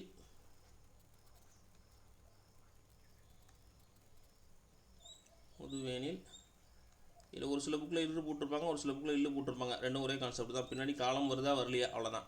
இங்கே பின்பணி போட்டோம், இங்கே பின்பணி. சரிங்களா? ஓகே. சரி, இது ஒரு கான்செப்ட். இதில் வந்து சிறுபொழுதுக்கு ஒன்றும் பெரிய நம்ம ஞாபகம் வச்சு தேவையில்ல. இந்த மணலில் எப்படி இருக்கும்? மணல் எப்போவுமே வெயில் அடிச்சுட்டு தானே இருக்கும். மணல் சார்ந்த இடங்களில் பார்த்திங்கன்னா வெயில் வந்து வெப்பம் அதிகமாக இருக்கும். ஸோ அதனால் இது நண்பகல் அப்படி சொல்லுவாங்க, நண்பகல்னு சொல்லுவாங்க. சரிங்களா? ஸோ இதில் ஏதாவது சந்தேகம் இருக்குங்களா? ரொம்ப அட்மோஸ்ட்டு இது இம்பார்ட்டண்டான ஒரு டாப்பிக்கு. நமக்கு தமிழ் தகுதி தேர்வில் 1 to 2 கேள்வி இதில் வரும். இந்த நான் இப்போ சொன்ன விஷயங்களை நீங்கள் படிச்சிங்கன்னா 1 to 2 கேள்வி வரும். உங்களை இன்னும் பரிசோதனை பண்ணணும், ரொம்ப டெஸ்ட் பண்ணணும் அப்படின்னா உங்களை வந்து என்ன மாதிரி கேட்பாங்கன்னா, இன்னும் ஒரு வகையாக இருக்குது. ஒரு வகையானா இந்த ஒவ்வொரு திரைக்கும் வந்து கடவுள் யாருன்னு கேட்பாங்க, அதாவது தெய்வம் யார், மக்கள் யாரெல்லாம் கேட்பாங்க. அதை நம்ம அடுத்த கிளாஸஸில் நம்ம அதை பார்ப்போம். சரிங்களா? ஸோ இப்போ நம்ம டாபிக் உள்ள வந்துடுவோம். இதில் ஏதாவது சந்தேகம் இருந்தால் கேட்டுருங்க. இது ரொம்ப முக்கியம், சொல்லிட்டுனா ரொம்ப முக்கியம். ஸோ எழுத்து சொல்லிட்டு கொடுத்துருக்குறாங்க. இது வந்து பார்த்திங்கன்னா இப்போ நமக்கு எழுத்து நம்ம ஏற்கனவே தெரியும். உயிர்மை ஆயுதம், அதாவது எழுத்து சொல்லியிருக்கோம். எழுத்து வந்து என்ன சொல்லியிருக்கோம்னா முதல் எழுத்து சார்பு எழுத்துன்னு சொல்லி ஆல்ரெடி சொல்லியிருக்கோம். ஸோ இதில் வந்து ரெண்டாக சொல்லியிருக்கோம். முதல் எழுத்து சார்பு எழுத்து சொல்லியிருக்கோம். முதல் எழுத்து நமக்கு தெரியும். உயிரெழுத்து உயிரெழுத்தும் மெய்யெழுத்தும் சேர்ந்தது மொத்தமாக 30 இருக்குன்னு சொல்லியிருக்கோம். ஸோ அடுத்து சார்பெழுத்து. இதில் சார்பெழுத்தில் பார்த்தீங்கன்னா உயிர்மை, ஆயுதம், உயிரிழப்படை, ஒற்றலப்படை, உகரம் அதாவது குற்றியல் இகரம், குற்றியல் இகரம், அப்புறம் குறுக்கம் 4 வகை குறுக்கம் இருக்குது. ஐகார குறுக்கம், ஔகார குறுக்கம், மாத குறுக்கம், ஆயுத குறுக்கம் இதெல்லாம் சொல்லியிருக்கிறாங்க. ஸோ அடுத்து பார்த்தீங்கன்னா நம்ம உயிர்மை ஆயுதம் தெரியும். உயிரெழுத்தையும் மெய்யெழுத்தையும் சேர்க்கறதுனால வர்றது உயிர்மை. ஆயுதங்கிறது நம்ம தனித்து நிற்கக்கூடிய சொல் அது. சரிங்களா? அது ஓகே. இப்போ அளபடை வந்து 2 சொல்லியிருந்தோம். அளபடுத்தல் அப்படின்னா நீண்டு ஒழித்தல் அர்த்தம். இதுவே பரீட்சையில் கேட்பான். சரிங்களா? ஸோ அளபடுத்தல் அப்படின்னா நீண்டு ஒழித்தல். ஸோ அது சொல்லியிருக்கிறாங்க இந்த இடத்துல. ஸோ அது வந்து உயிரெழுத்து நீண்டு ஒழிச்சதுன்னா அது உயிரிழப்படை. இது 3 வகைப்படும். செய்யுள் செயலப்படை. இதுக்கு என்ன இன்னொரு பேர் என்ன? இசைநிறை அளப்படை. சரிங்களா? செய்யுள் செயலப்படைக்கு இன்னொரு பேர் என்ன அப்படின்னா இசைநிறை அளப்படை. அதான் செய்யுள்ள இசை போடணும் அப்படின்னு சொல்லியிருந்தோம். அடுத்து வந்து சொல்லிசை அளப்படை, இன்னிசை அளப்படை. இது நான் சொல்லியிருந்தேன். இது வந்து 3 இடத்துலையும் வரும்னு சொல்லியிருந்தேன். செய்யுள் மட்டும் 3 இடத்துல வரும். இசை இன்னிசைங்கும் போது அந்த உம்முன்னு சொல்லிட்டு முடியும் அப்படின்னு சொல்லியிருந்தேன். உம்முன்னு முடியும்னு சொல்லியிருந்தேன். அதே மாதிரி பார்த்தீங்கன்னா சொல்லு வந்து ஈன்னு முடியும்னு சொல்லியிருந்தேன். சரிங்களா? ஈன்னு முடி சொல்லியிருந்தேன். அதுதான். ஸோ இந்த இடத்துல நமக்கு முக்கியமானது நசைனா என்ன பொருள்னு கேட்பாங்க. நசைனா வந்து விருப்பம். இது புக்கில் இருக்கிறதுனால நம்ம ஞாபகம் வச்சுக்கணும். நசைனா விருப்பம். சரி, ரைட். அடுத்து வந்து ஒற்றலப்படை. ஒற்றலப்படை வந்து ஒற்றெழுத்து வந்து இருக்குன்னு சொல்லியிருந்தோம். அந்த இடத்துல சொல்லியிருக்கிறாங்க. சரிங்களா? அடுத்து இதில் இதில் அவ்வளோதான் கொடுத்துருக்காங்க. இது அடுத்து கொடுத்துருக்காங்க. ஒரு சொல்லுன்னா ஒரு எழுத்து தனித்திருக்கிறதோ இல்லை பல எழுத்து சேர்ந்துருக்கிறதோ வந்து இது சொல்லுன்னு சொல்லி சொல்கிறோம். சரிங்களா? ஸோ அடுத்து மொழி வந்து மூணு வகை மொழிகள் இருக்குது. ஸோ இது என்னென்னா தனிமொழி, தொடர்மொழி, பொதுமொழின்னு சொல்லிட்டு 3 வகையான மொழி இருக்குது. தனிமொழி அப்படின்னா ஒரு சொல் தனிச்சிருந்ததுன்னா அது வந்து ஒரு தனிச்சிருந்து பொருள் கொடுத்துச்சுன்னா அது வந்து தனிமொழி அப்படின்னு சொல்கிறாங்க. சரிங்களா? தொடர்மொழினா அடுத்தடுத்து. சரிங்களா? 2க்கு அது மேற்பட்ட அந்த தனிமொழிகள் வந்து தொடர்ந்துச்சு அப்படின்னா தொடர்ந்து வந்து பொருள் கொடுத்துச்சுன்னா அது தொடர்மொழின்னு சொல்கிறாங்க. ஸோ பொதுமொழி அப்படின்னா ஒரு சொல் தனிச்சிருந்தாவோ அந்த பொருள் வந்து பிரிஞ்சிருந்தாவோ வெவ்வேறு பொருளை தரும். சரிங்களா? ஸோ இதை வந்து என்ன சொல்கிறாங்கன்னா பொதுமொழி அப்படின்னு சொல்கிறாங்க. இது ஒன்றும் பெரிய விஷயம் இல்லை. பாருங்கள், எடுத்துக்காட்டு கொடுத்துருக்காங்க. 8ன்னு கொடுத்துருக்காங்க. 8ன்னா நம்பரை குறிக்கும். சரிங்களா? 8 வச்சு போகிறது அப்படின்னு சொல்கிறாங்க இல்லையா? ஸோ அந்த மாதிரி வெவ்வேறு பொருளை கொடுக்கும். ஸோ அதை சொல்கிறாங்க. வேங்கை அப்படின்னா மரத்தை குறிக்கும். சரிங்களா? ஸோ இது ஒன்றும் தனிச்சிருந்தால் ஒரு பொருளையும் அதே வந்து இன்னொரு விஷயத்தோட சேர்த்து பண்ணோன்னா வெவ்வேறு பொருளையும் தரும். ஸோ அதனால் அதை அப்படி சொல்லியிருக்காங்க. ஸோ அடுத்து இந்த தொழிற்பெயர் தான் வந்து உங்களுக்கு நேற்று சந்தேகம் வந்தது இல்லையா? இந்த தொழிற்பெயர் நீங்கள் எதுவுமே நீங்கள் ஞாபகம் வச்சுக்கணும், மனப்பாடம் ஒன்றுமே இல்லை. அந்த ஒரு வார்த்தை இருக்குது அப்படின்னா இதில் எல்லாம் என்னென்னமோ கொடுத்துருப்பாங்க. நமக்கு எலிஜிபிலிட்டியில் வந்து இந்த அளவுக்கு பெரிய அளவுக்கு நம்ம இன்டெப்த்தாக நம்ம தெரிஞ்சுக்க இல்லையா? 2Aக்கு போகும்போது தான் நமக்கு வந்து இந்த கான்செப்ட் வைஸ் என்ன சொல்லியிருக்காங்க அப்படிங்கிற விஷயங்கள்லாம் நமக்கு தெரிஞ்சிருக்கணும். எலிஜிபிலிட்டியை பொறுத்த வரைக்கும் இந்த விகுதியை வந்து நீங்கள் மனப்பாடம் பண்ணிக்கிட்டால் போதுமானது. சரிங்களா? என்ன போதுமானது அப்படின்னா இந்த நடத்தல் அப்படின்ற தொழிற்பெயரை கொடுத்துட்டு இதனுடைய வேர்ச்சொல் என்னன்னு கேட்பான். நான் அதை எடுத்துகிட்டு வரேன் உங்களுக்கு. டிஎன்பிசி கொஸ்டின்ஸ் எடுத்து வரேன். அப்போ நடத்தல் அப்படின்னா நம்ம பார்க்கணும். இந்த தல்னு வந்துருச்சு அப்படின்னா அது வந்து தொழிற்பெயர்னு நம்ம கண்டுபிடிக்கணும். எப்படி அப்படின்னா தள்ளல் அம்மை, கைவை, புதுசிவி, அப்புறமா வந்து காடு இல் அப்படின்லாம் சொல்லியிருந்தோம் இல்லையா? ஸோ அந்த தொழிற்பெயருக்கான விகுதிகளை வந்து நம்ம நீக்கிடணும். இப்போ தல் அப்படிங்கிற வார்த்தையை நீக்கிட்டோம் அப்படின்னா நடத்துன்னு இருக்குது. நடத்துன்னா பொருள் தருமான்னு தராது. அப்போ அது வேறு சொல் கிடையாது. அப்போ இத்தை எடுத்துடணும். அப்போ அது ஏதோ புணர்ச்சி விதிப்படி விரிஞ்சு போயிருக்குன்னு அர்த்தம். அப்போ நட அப்படிங்கிறது தான் வந்து வினையோட அடி. சரிங்களா? வினையோட அடி. அப்போ நட கூட்டல் தல்னா நடத்தல். சரிங்களா? அடுத்து இந்த வாழ்க்கை இருக்குல்ல, இதெல்லாம் கொஷினில் கேட்பாங்க. வாழ்க்கைன்னு கொடுத்துட்டு இந்த வாழ்க்கைன்னு கொடுத்த கொஷினுக்கான வேர்ச்சொல் என்ன அப்படின்னு கேட்பாங்க. ஸோ அதுக்காக தான் இந்த கொஷினை நான் எடுத்துகிட்டு வந்திருக்கேன் உங்களுக்கு. இந்த புக்கில் இதை எடுத்திருக்கோம். வாழ்க்கை அப்படின்னா இதனுடைய வேர்ச்சொல் வந்து வாள். சரிங்களா? நீங்கள் என்ன கான்செப்ட் தெரிஞ்சுக்கணுன்னா இந்த வாழ்க்கைன்னு கொடுத்த உடனே நீங்கள் நம்ம என்ன கண்டுபிடிக்கணும் அப்படின்னா இது முதல்ல தொழிற்பெயரா அப்படின்னா கண்டுபிடிக்கணும். இந்த கைங்கிற வார்த்தை வந்திருக்கு. சரிங்களா? தள்ளல் அம்மை அப்படின்னு சொல்கிறோம்ல, தள்ளல் அம்மை,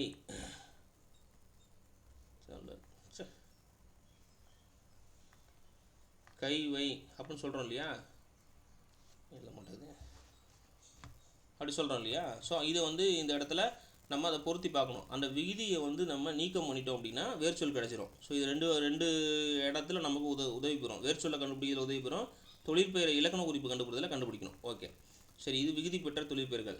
இந்த தொழிற்பெயர்களில் விகுதி பெற்றிருக்கா பெரியல அதெல்லாம் நமக்கு ஒன்றும் எலிஜிபிலிட்டி பொறுத்த வரைக்கும் பெரிய லெவலில் தேவையில்லை. நமக்கு வந்து வேர் சொல் கண்டுபிடிக்க தெரிஞ்சிருக்கணும், ப்ளஸ் வந்து அது என்ன இலக்கண குறிப்பு அந்த வார்த்தை அப்படிங்கிறது தெரிஞ்சிருக்கணும். அதே மாதிரி ஆளுங்கிறது ஆளல் அப்படிங்கிறதோட வேர் சொல், இதெல்லாம் ரொம்ப முக்கியம். நிறைய தடவை டிஎன்பிசியில் கேட்டிருக்காங்க. ஆளல் அப்படிங்கிறதோட வேர் சொல் வந்து ஆள். சரிங்களா, ஆள் கூட்டல் அல், ஆளல். சரிங்களா, அடுத்து இந்த நட இப்போ தான் சொன்னோம். சரிங்களா, எதிர்மறை தொழிற்பெயர்னு கொடுத்துருக்குறாங்க. அதே மாதிரி இந்த எதிர்மறை தொழிற்பெயர்க்கோட விகுதி என்னென்னா மை. சரிங்களா, நடவாமை, கொல்லாமை. இது அடுத்து முதல்நிலை தொழிற்பெயருக்கு வந்து பார்த்திங்க அப்படின்னா இதுவும் ஒன்றும் இல்லை, தட்டு, உரை, அடி. நீங்கள் இதில் ஒன்றும் இதை எப்படி சொல்கிறதுனா, இதை ஒன்றும் நீங்கள் பெருசாக நீங்கள் மனப்பாடம் பண்ணிக்கலாம் தேவையில்லை. இது ஒன்றும் இல்லை. இப்போ என்ன அப்படின்னா அடின்னு கொடுத்துருக்காங்கன்னு வச்சுக்கோவேன், நம்மளுடைய தொழிற்பெயரோட விகுதி இதோட பொருத்தி பார்த்தீங்கன்னு வச்சுக்கோங்களேன். இப்போ தள்ளுன்னு பொறுத்துறீங்கன்னு வச்சுக்கோவேன், அடி கூட்டல் தல், அடித்தல். சரிங்களா, இது வந்து பார்த்திங்கன்னா அந்த வினையை குறிக்கும். ஸோ அடி அப்படின்னா அது வந்து ஆர்கியூமெண்ட் ஆகிடும், அதாவது எப்படி சொல்கிறதுன்னா ஆடஸ் ஆகிடும் அடிங்கிறது. அந்த தல் போட்டிங்கன்னா அது செய்கிற வேலையாகிடும். ஸோ அந்த இடத்துல அது செய்கிற வேலைனா தொழிலாகிடும். அதை தான் இந்த இடத்துல சொல்கிறாங்க, தட்டுதல், உரைத்தல், அடித்தல் அப்படின்னு சொல்லிட்டு அது வந்து தெரிஞ்சிருக்கு, தொழிற்பெயர்கள் வந்து தெரிஞ்சிருக்கு அப்படின்னு சொல்லிட்டு இந்த இடத்துல சொல்கிறாங்க. ஓகேங்களா, நீங்கள் நமக்கு கான்செப்ட், நமக்கு கொஷின்ஸ் எப்படி இருக்கும் அப்படின்னா, ஒரு வார்த்தையை கொடுத்துருவாங்க, அது என்ன தொழிற்பெயரா அப்படின்னு இலக்கண குறிப்பு கேட்பாங்க ஒரு வகை. இல்லைன்னா அந்த வார்த்தை, அந்த தொழிற்பெயர் வார்த்தையை கொடுத்துட்டு இதுக்கு வேர் சொல் என்னன்னு கண்டுபிடிக்க சொல்லுவாங்க. அது தெரிஞ்சால் போதுமானது நமக்கு. ஓகே, பாருங்கள், கெடுதல், கெடு, அது தெரிஞ்சு வந்ததுன்னா கேடு. சுடுதல், சுடு, அது தெரிஞ்சு வந்ததுன்னா சூடு. ஓகேங்களா, இது வினையாளன் பெயருக்கு சொல்லிட்டேன். வினையாளன் பேர் ஈஸியாக கண்டுபிடிச்சலாம். வினையாளன் பேர் எப்படி கண்டுபிடிக்கலாம்? வினையாளன் பேர் எப்படி கண்டுபிடிக்கலாம்? வர்ற அந்த மாதிரி முடிஞ்சா சார். ஆமாம்மா, அதாவது வந்து நம்ம கொடுத்துருக்க வார்த்தையில் பார்த்தீங்க அப்படின்னா, அவன் கொடுத்துருக்க வார்த்தையில் 2 சப்ஜெக்ட் இருக்கும். வந்தவர், அவர். வந்தவர் அவரையே குறிக்கும். பொறுத்தார், பூமி ஆழ்வார், 2 பேரை ஒரே இடத்துல சொல்லியிருப்பாங்க. சரிங்களா, அதுதான் சொல்லியிருப்பாங்க இந்த இடத்துல. இது வேறு ஒன்றும் இல்லை, ஈஸியாக இதை கண்டுபிடிச்சிடலாம். சரி, நான் இந்த இந்த புக்கு வந்து மெட்டீரியல் இன்றைக்கி கண்டிப்பாக நான் குரூப்பில் ஷேர் பண்ணுறேன். சரி, அடுத்து 4 வகை குறுக்கங்கள். குறுக்கம் பார்த்துட்டோம். ஐகார குறுக்கம், அவுகார குறுக்கம், மகர குறுக்கம். சரிங்களா, வேறு என்ன இருக்குது? ஐகார குறுக்கம், அவுகார குறுக்கம், மகர குறுக்கம். ஸோ ஐகார குறுக்கம் வந்து இந்த ஐ, கை, பை அப்படிங்கிற ஐகாரங்கள் வந்து, சரிங்களா, இந்த ஐகாரங்கள் வந்து பார்த்திங்க அப்படின்னா சொல்லோட முதல்ல, இடையில, கடையில் வரும். சரிங்களா, அப்படி வரும்பொழுது பார்த்திங்கன்னா தன்னுடைய ஒரிஜினல் மாத்திரை அளவிலிருந்து குறைஞ்சி ஒழிக்கும். சரிங்களா, முதல்ல வந்துச்சுன்னா 1.5 மாத்திரை அளவில் ஒழிக்கும். இறுதியிலையும் கடையிலையும் வந்ததுன்னா 1 மாத்திரை அளவில் ஒழிக்கும். வேறு ஒன்றும் இல்லை. சரிங்களா, இதுதான் எடுத்துக்காட்டு கொடுத்துருக்காங்க. வை. சரிங்களா, இடையில சமையல், மை.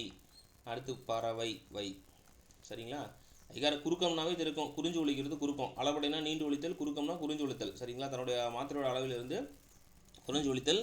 இந்த 3 எழுத்தும், அதாவது ஐ, கை, பை, இது 3 எழுத்தும் வந்து வரும். ஸோ இது என்ன அப்படின்னா தன்னுடைய மாத்திரை அளவிலிருந்து குறைஞ்சி ஒழிக்கும். முதல்ல வந்துச்சுன்னா 1.5 மாத்திரை, இறுதியிலையும் இறுதியிலையும் வந்துச்சுன்னா அது வந்து 1 மாத்திரை அளவில் குறைஞ்சி ஒழிக்கும். ஸோ ஆல்ரெடி பார்த்தது தான். அவுகார குறுக்கம்னா அந்த அவ்வும் வவ்வாலுக்கு வர வவ்வும். சரிங்களா, இந்த 2 எழுத்தும், அவ்வும் வவ்வும், இந்த 2 எழுத்தும் பார்த்திங்கன்னா தன்னுடைய மாத்திரை அளவுலேயே முழுமையாக ஒழிக்கும். ஸோ ஔவையார், வவ்வால், அதை சொல்லியிருப்பாங்க.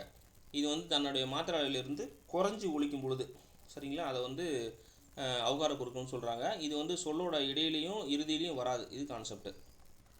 சரிங்களா, சொல்லோட இடையிலையும் இறுதியிலையும் வராது. இதுக்கு தான் அந்த ஆயுத குறுக்கத்தை நான் சொல்லியிருந்தேன். அந்த ஆயுதமும் இதோட கம்பேர் பண்ணி படிங்க அப்படின்னு சொல்லியிருந்தேன். ஸோ அடுத்து மகர குறுக்கம். மகர குறுக்கம்னா இந்த மகரம் இருக்குது இல்லையா, ஸோ அது வந்து குறைஞ்சி ஒழிக்கிறது தான் மகர குறுக்கம். ஸோ இது ஒன்றும் இல்லை. போலும் அப்படிங்கிற சொல்லு வந்து போன் அப்படின்னு சொல்லிட்டு குறுகி ஒழிக்கிறது. சரிங்களா, மருளும் அப்படிங்கிறது மருண் அப்படின்னு சொல்லிட்டு பிரிஞ்சு ஒழிக்கும். இந்த மகரம் வந்து குறைஞ்சி ஒழிக்கிறது. சரிங்களா, இதெல்லாம் வந்து இதில் செய்யுளில் பயன்படுத்துவாங்க. மகர மெய் எழுத்துக்கள்லாம் வந்து செய்யுளில் பயன்படுத்துவாங்க. தன்னுடைய அரை மாத்திரை அளவிலிருந்து கால் மாத்திரையாக குறைஞ்சி ஒலிக்கும், இது சொல்லியிருக்காங்க. ஸோ அடுத்து ஆயுத குறுக்கத்தை பொறுத்த வரைக்கும் இந்த ஆயுத எழுத்து இருக்கு இல்லையா, ஆயுத எழுத்து வந்து இடம்பெரிய இடங்களில் பார்த்திங்கன்னா தன்னுடைய மாத்திரை அளவில் குறைஞ்சி ஒலிக்கும். ஸோ அது சொல்லியிருக்கிறாங்க. கால் மாத்திரை அளவாக குறைஞ்சி ஒலிக்கும்னு சொல்லியிருக்கிறாங்க. ஸோ இது வந்து சொல்லோட முதல்லையும் இறுதிலையும் வராதுன்னு சொல்லியிருந்தோம் அந்த கான்செப்ட்டு. ஸோ அந்த முள் தீது இது வந்து பிரித்தெழுதுகளை கேட்பாங்கன்னு சொல்லியிருந்தோம் ஏற்கனவே, ரொம்ப முக்கியம். முக்டீது அப்படிங்கிறத முள் கூட்டல் தீதுன்னு பிரிக்கணும், தக்ரீது அப்படிங்கிறத கல் கூட்டல் தீதுன்னு பிரிக்கணும். இது புணர்ச்சி விதிப்படி பிரிஞ்சிருக்குது, இது நம்ம பார்ப்போம் பின்னாடி. சரி, ரைட், ஓகே.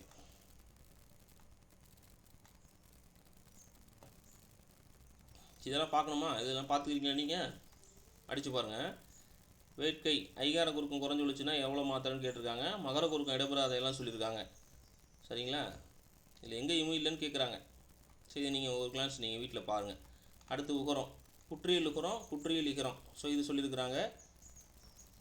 குசுடுத்துப்புரு சொல்லியிருந்தோம் இல்லையா, குசுடுத்துப்புரு அதுதான் இது, அது கொடுத்துருக்காங்க. குறியில் நெடில், குறில் நெடில், ஆயுதம் கொடுத்துருக்குறாங்க. இந்த இதை பார்த்தீங்கன்னா தெரியும். வன்மை மென்மை இடை மொத்தம் 6 சொல்லியிருந்தாங்க இல்லையா. ஸோ அது புக்கில் கொடுத்துருக்குறாங்க, நம்ம நோட்ஸ்லேயும் நல்லாவே பார்த்தோம். குற்றியல் இகரமும் சொல்லிட்டான். கொக்கி யாது, இதெல்லாம் நிறைய தடவை கேட்டாங்க கொஸ்டின். கொக்கி யாது, கொக்கு கூட்டல் யாது, தோப்பு யாது, சரிங்களா, தோப்பு கூட்டல் யாது, இது எழுதியே காட்டினேன். நாடி யாது, நாடு கூட்டல் யாது, எனப்படுவது யாது, எனப்படுவது கூட்டல் யாது. இந்த கேன்மியா சென்மியாவும் சொன்னேன். இந்த கேன்மியா சென்மியாலாம் இப்போ வந்து உரைநடை வழக்கில் இல்லை அப்படின்னு சொல்லியிருந்தேன். இலக்கியத்தில் மட்டும்தான் இருக்குது இது. சரி, இது பழைய புக்கில் கொடுத்துருக்க சார்பெழுத்துக்கள்.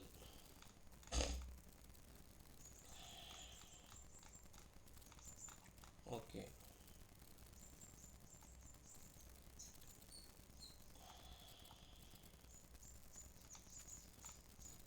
அகேனம் அப்படின்னா எதமா சொல்கிறோம்? இது பாருங்க கொடுத்துருக்காங்க. அகேனம்னு எதை சொல்கிறோமா? ரைட்ஸா அம்மா, அகேனம்னு எதை சொல்கிறோம்? என்னம்மா ஒன்றும் சொல்ல மாட்டேறீங்க? கேட்குதா? அடுத்து குற்றியலுகரம் கொடுத்துருக்குறாங்க. ஓகே, இது வேறு ஒன்றும் இல்லை. இது ஏற்கனவே நடத்திட்டேன், அதனால தான் நான் இதை ஸ்கிப் பண்ணுறேன். இது புக்கில் இருக்க கண்டென்ட் என்னங்கிறதுக்காக தான் நான் உங்கள்கிட்ட காட்டிகிட்டு இருக்கேன். இப்போது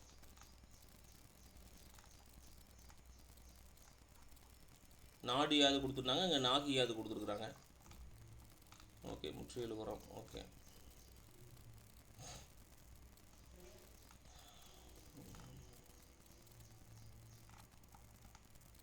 ஓகே, திருப்பி முதல்ல வந்துருச்சு.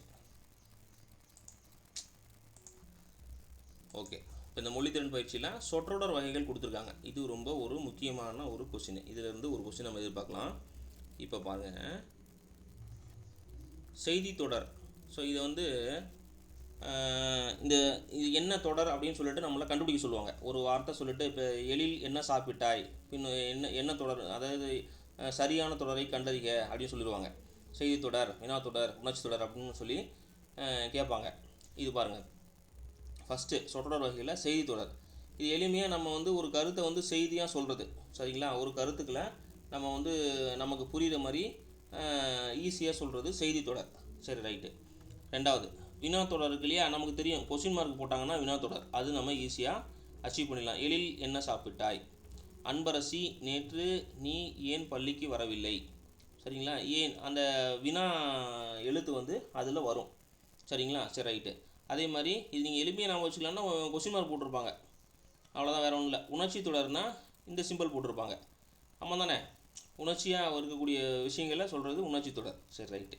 அடுத்து பாருங்கள், இந்த உணர்ச்சியை பொறுத்த வரைக்கும் நீங்கள் பார்த்தீங்கன்னா மகிழ்ச்சியாகவும் உணர்ச்சி வசப்படுவாங்க, வியப்பாகவும் உணர்ச்சி வசப்படுவாங்க, துன்பத்தின் போதும் உணர்ச்சி வசப்படுவாங்க. ஸோ அந்த 3 இடங்கள்லேயும் வந்து நம்ம அந்த செய்திகளை வெளிப்படுத்துகிறது தான் வந்து உணர்ச்சி தொடராக அமையும். சரிங்களா, ஸோ அதுதான் அந்த இடத்துல சொல்லியிருக்கிறாங்க, வேறு ஒன்றும் இல்லை. நீங்கள் நம்ம சிம்பிளாக ஞாபகம் வச்சுக்கிறது இந்த சிம்பிள் இருக்கும், அது ஞாபகம் வச்சுக்கணும். ஓகே, அடுத்து கட்டளை தொடர் பாருங்கள். ஸோ கட்டளை தொடர் இது ரொம்ப முக்கியம். சரிங்களா, இது கொஸ்டினில் கேட்பாங்க. இது வந்து முழுமை பெற்றிருக்காது. ஒரு செயலை வந்து நம்ம வந்து அவங்க செய்கிறதுக்காக ஆர்டர்ஸ் கொடுக்குறது. சரிங்களா, ஆணையிடுறது. இப்போ வந்து நான் சொல்கிறேன், கவனமாக படிங்க, கவனமாக படிங்க இல்லாமல் கவனமாக படி அப்படி சொல்கிறோம் இல்லையா, ரொம்ப கவனமாக படி, பார்த்து போ சொல்கிறோம்ல, நம்ம ஆர்டர் பண்ணுறோம்ல இதை செய் அப்படின்னு ஆர்டர்ஸாக சொல்கிறது வந்து இது கட்டளை இடுதல், கட்டளை தொடர். சரிங்களா? ஸோ இந்த வார்த்தை பார்த்தீங்க அப்படின்னா நீங்கள் இது எப்படியா கண்டுபிடிச்சிடலான்னா, இது முழுமையாக பெற்றிருக்காது. இதுக்கு பின்னாடி சரிங்களா தொழிற்பெயரை நீங்கள் பொருத்தி பார்த்தீங்கன்னா அது வந்து முழுமை பெறும். படி போட்டிங்கன்னா தள்ளுமையில் தள்ளு போட்டிங்கன்னா படித்தல், அது தொழிலாமல் அது வந்து தொழிற்பெயரை கன்வெர்ட் ஆகிடும். அதாவது உங்களுக்கு புரியுற மாதிரி சொல்லலாம், வேர் சொல்லாக இருக்கும் இந்த இடத்துல. கட்டளை தொடரில் மேக்ஸிமம் வேர் சொல்லாக இருக்கும். ஸோ இதை பார்த்துக்குங்க. சரிங்களா? ஸோ அடுத்து பாருங்கள், தனிநிலை தொடர். ஸோ இந்த தனிநிலை தொடரை பார்த்தீங்க அப்படின்னா உங்களுக்கு எப்படி இலக்கண முறைப்படி வந்து என்ன சொல்கிறாங்கன்னா, ஒரு எழுவாய் இருக்கும். சரிங்களா? ஒரு எழுவாய் இருக்கும். பயனிலை வந்து அதாவது ஒரு எழுவாய் இல்லை வந்து ஒன்றுக்கு, அதாவது ஒரு சப்ஜெக்ட் இல்லை ரெண்டு மூணு சப்ஜெக்ட் இருக்கும். ஆனால் ஒரே ஒரு பயனிலையை தான் கொண்டு முடியும். அதாவது எப்படின்னா இங்கே போட்டிருக்காங்க பாருங்கள், மா பலா வாழை ஆகியன. இந்த ஆகியனங்கிறதே கன்ஜெக்ஷன் வாடி இதே பரீட்சையில் கேட்பாங்க.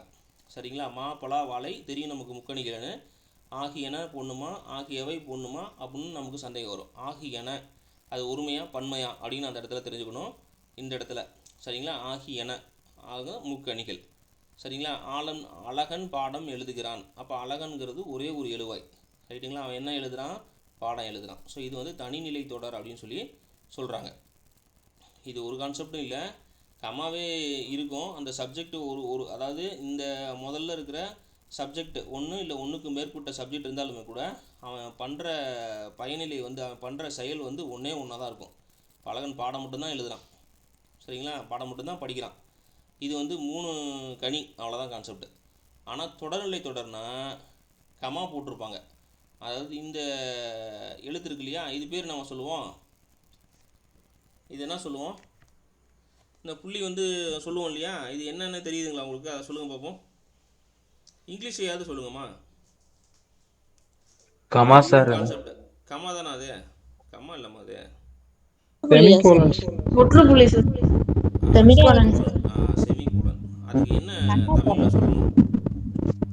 கார்புள்ளி அரைக்கால் புள்ளிங்க சார். சூப்பர் சூப்பர் சூப்பர், அதுதாம்மா. அதுவும் நமக்கு பரீட்சையில் இருக்குது. சரிங்களா? பரீட்சையில் இருக்குது, ரொம்ப முக்கியம். அதுவும் எக்ஸாமில் நமக்கு கேட்பாங்க. எந்தெந்த இடத்துல கோலன் யூஸ் பண்ணணும், எந்தெந்த இடத்துல கோலன் யூஸ் பண்ணணும், எந்தெந்த இடத்துல செமிகோலன் யூஸ் பண்ணணும். சரிங்களா? அந்த பஞ்சுவேஷனில் என்னென்ன எங்கெங்கே யூஸ் பண்ணணும்னு சொல்லிட்டு நமக்கு இதுவும் கேட்பாங்க. ஓகேங்களா? ஸோ இந்த இடத்த கவனமாக பாருங்கள். இந்த தொடர்நிலை தொடர் அப்படின்னா அந்த இடத்துல பார்த்தீங்கன்னா செமிகோலன் இருக்கும். சரிங்களா? அதாவது இது என்ன சொல்கிறாங்கன்னா, நம்ம பொதுவாக சொல்லுவாங்க புள்ளின்னு சொல்லுவோம். இது வந்து புள்ளி. சரிங்களா? இது வந்து இது என்ன சொல்லுவோம், இது என்ன சொல்லுவோம்? கமா. தமிழில் சொன்னால் தானே, கம்மா தான் எல்லாத்துக்கும் தெரியுமா? இது புள்ளி தமிழில் கார்புள்ளி. கார்புள்ளி. சூப்பர் சூப்பர், கார் புள்ளி, உண்மை. சரிங்களா? இது வந்து கார் புள்ளி. சரிங்களா? ரைட்டு, ஓகே, கார் புள்ளி. அதுக்கப்புறம் இப்படி வச்சோம் அப்படின்னா ஒன்று சொல்லிட்டேன், ஒன்றுக்கு அப்புறமே நான் அரை சொல்லணும், சொல்லலை, அரைக்கு அப்புறம் தான் கால் சொல்லியிருக்கணும் இல்லையா? சரி ரைட்டு, இது சொல்லுங்கள். இது என்ன சொன்னோம் இங்கிலீஷில்? இது என்ன சொன்னோம்? இப்போ தானங்க சொன்னீங்க செமிகோலன். இங்கே இருக்கு பாருங்கள், செமிகோலன். இதுக்கு தமிழில் என்ன அப்படின்னா அரைப்புள்ளின்னு அர்த்தம். அரைப்புள்ளின்னு அர்த்தம். சரிங்களா? ஸோ இந்த இணைப்பு சொல்லில் வந்து இணைப்பு சொல்லுக்கு முன்னாடி அரைப்புள்ளி வரும் கண்டிப்பாக. சரிங்களா? அரைப்புள்ளி இருக்கும். இது எங்கெங்கேயும் பயன்படுத்தணும், என்னென்ன எப்பப்போ பயன்படுத்தணும் அப்படிங்கிறது ஒரு டாபிக் நமக்கு. ஸோ இதை பின்வரும் காலங்களில் பார்ப்போம்.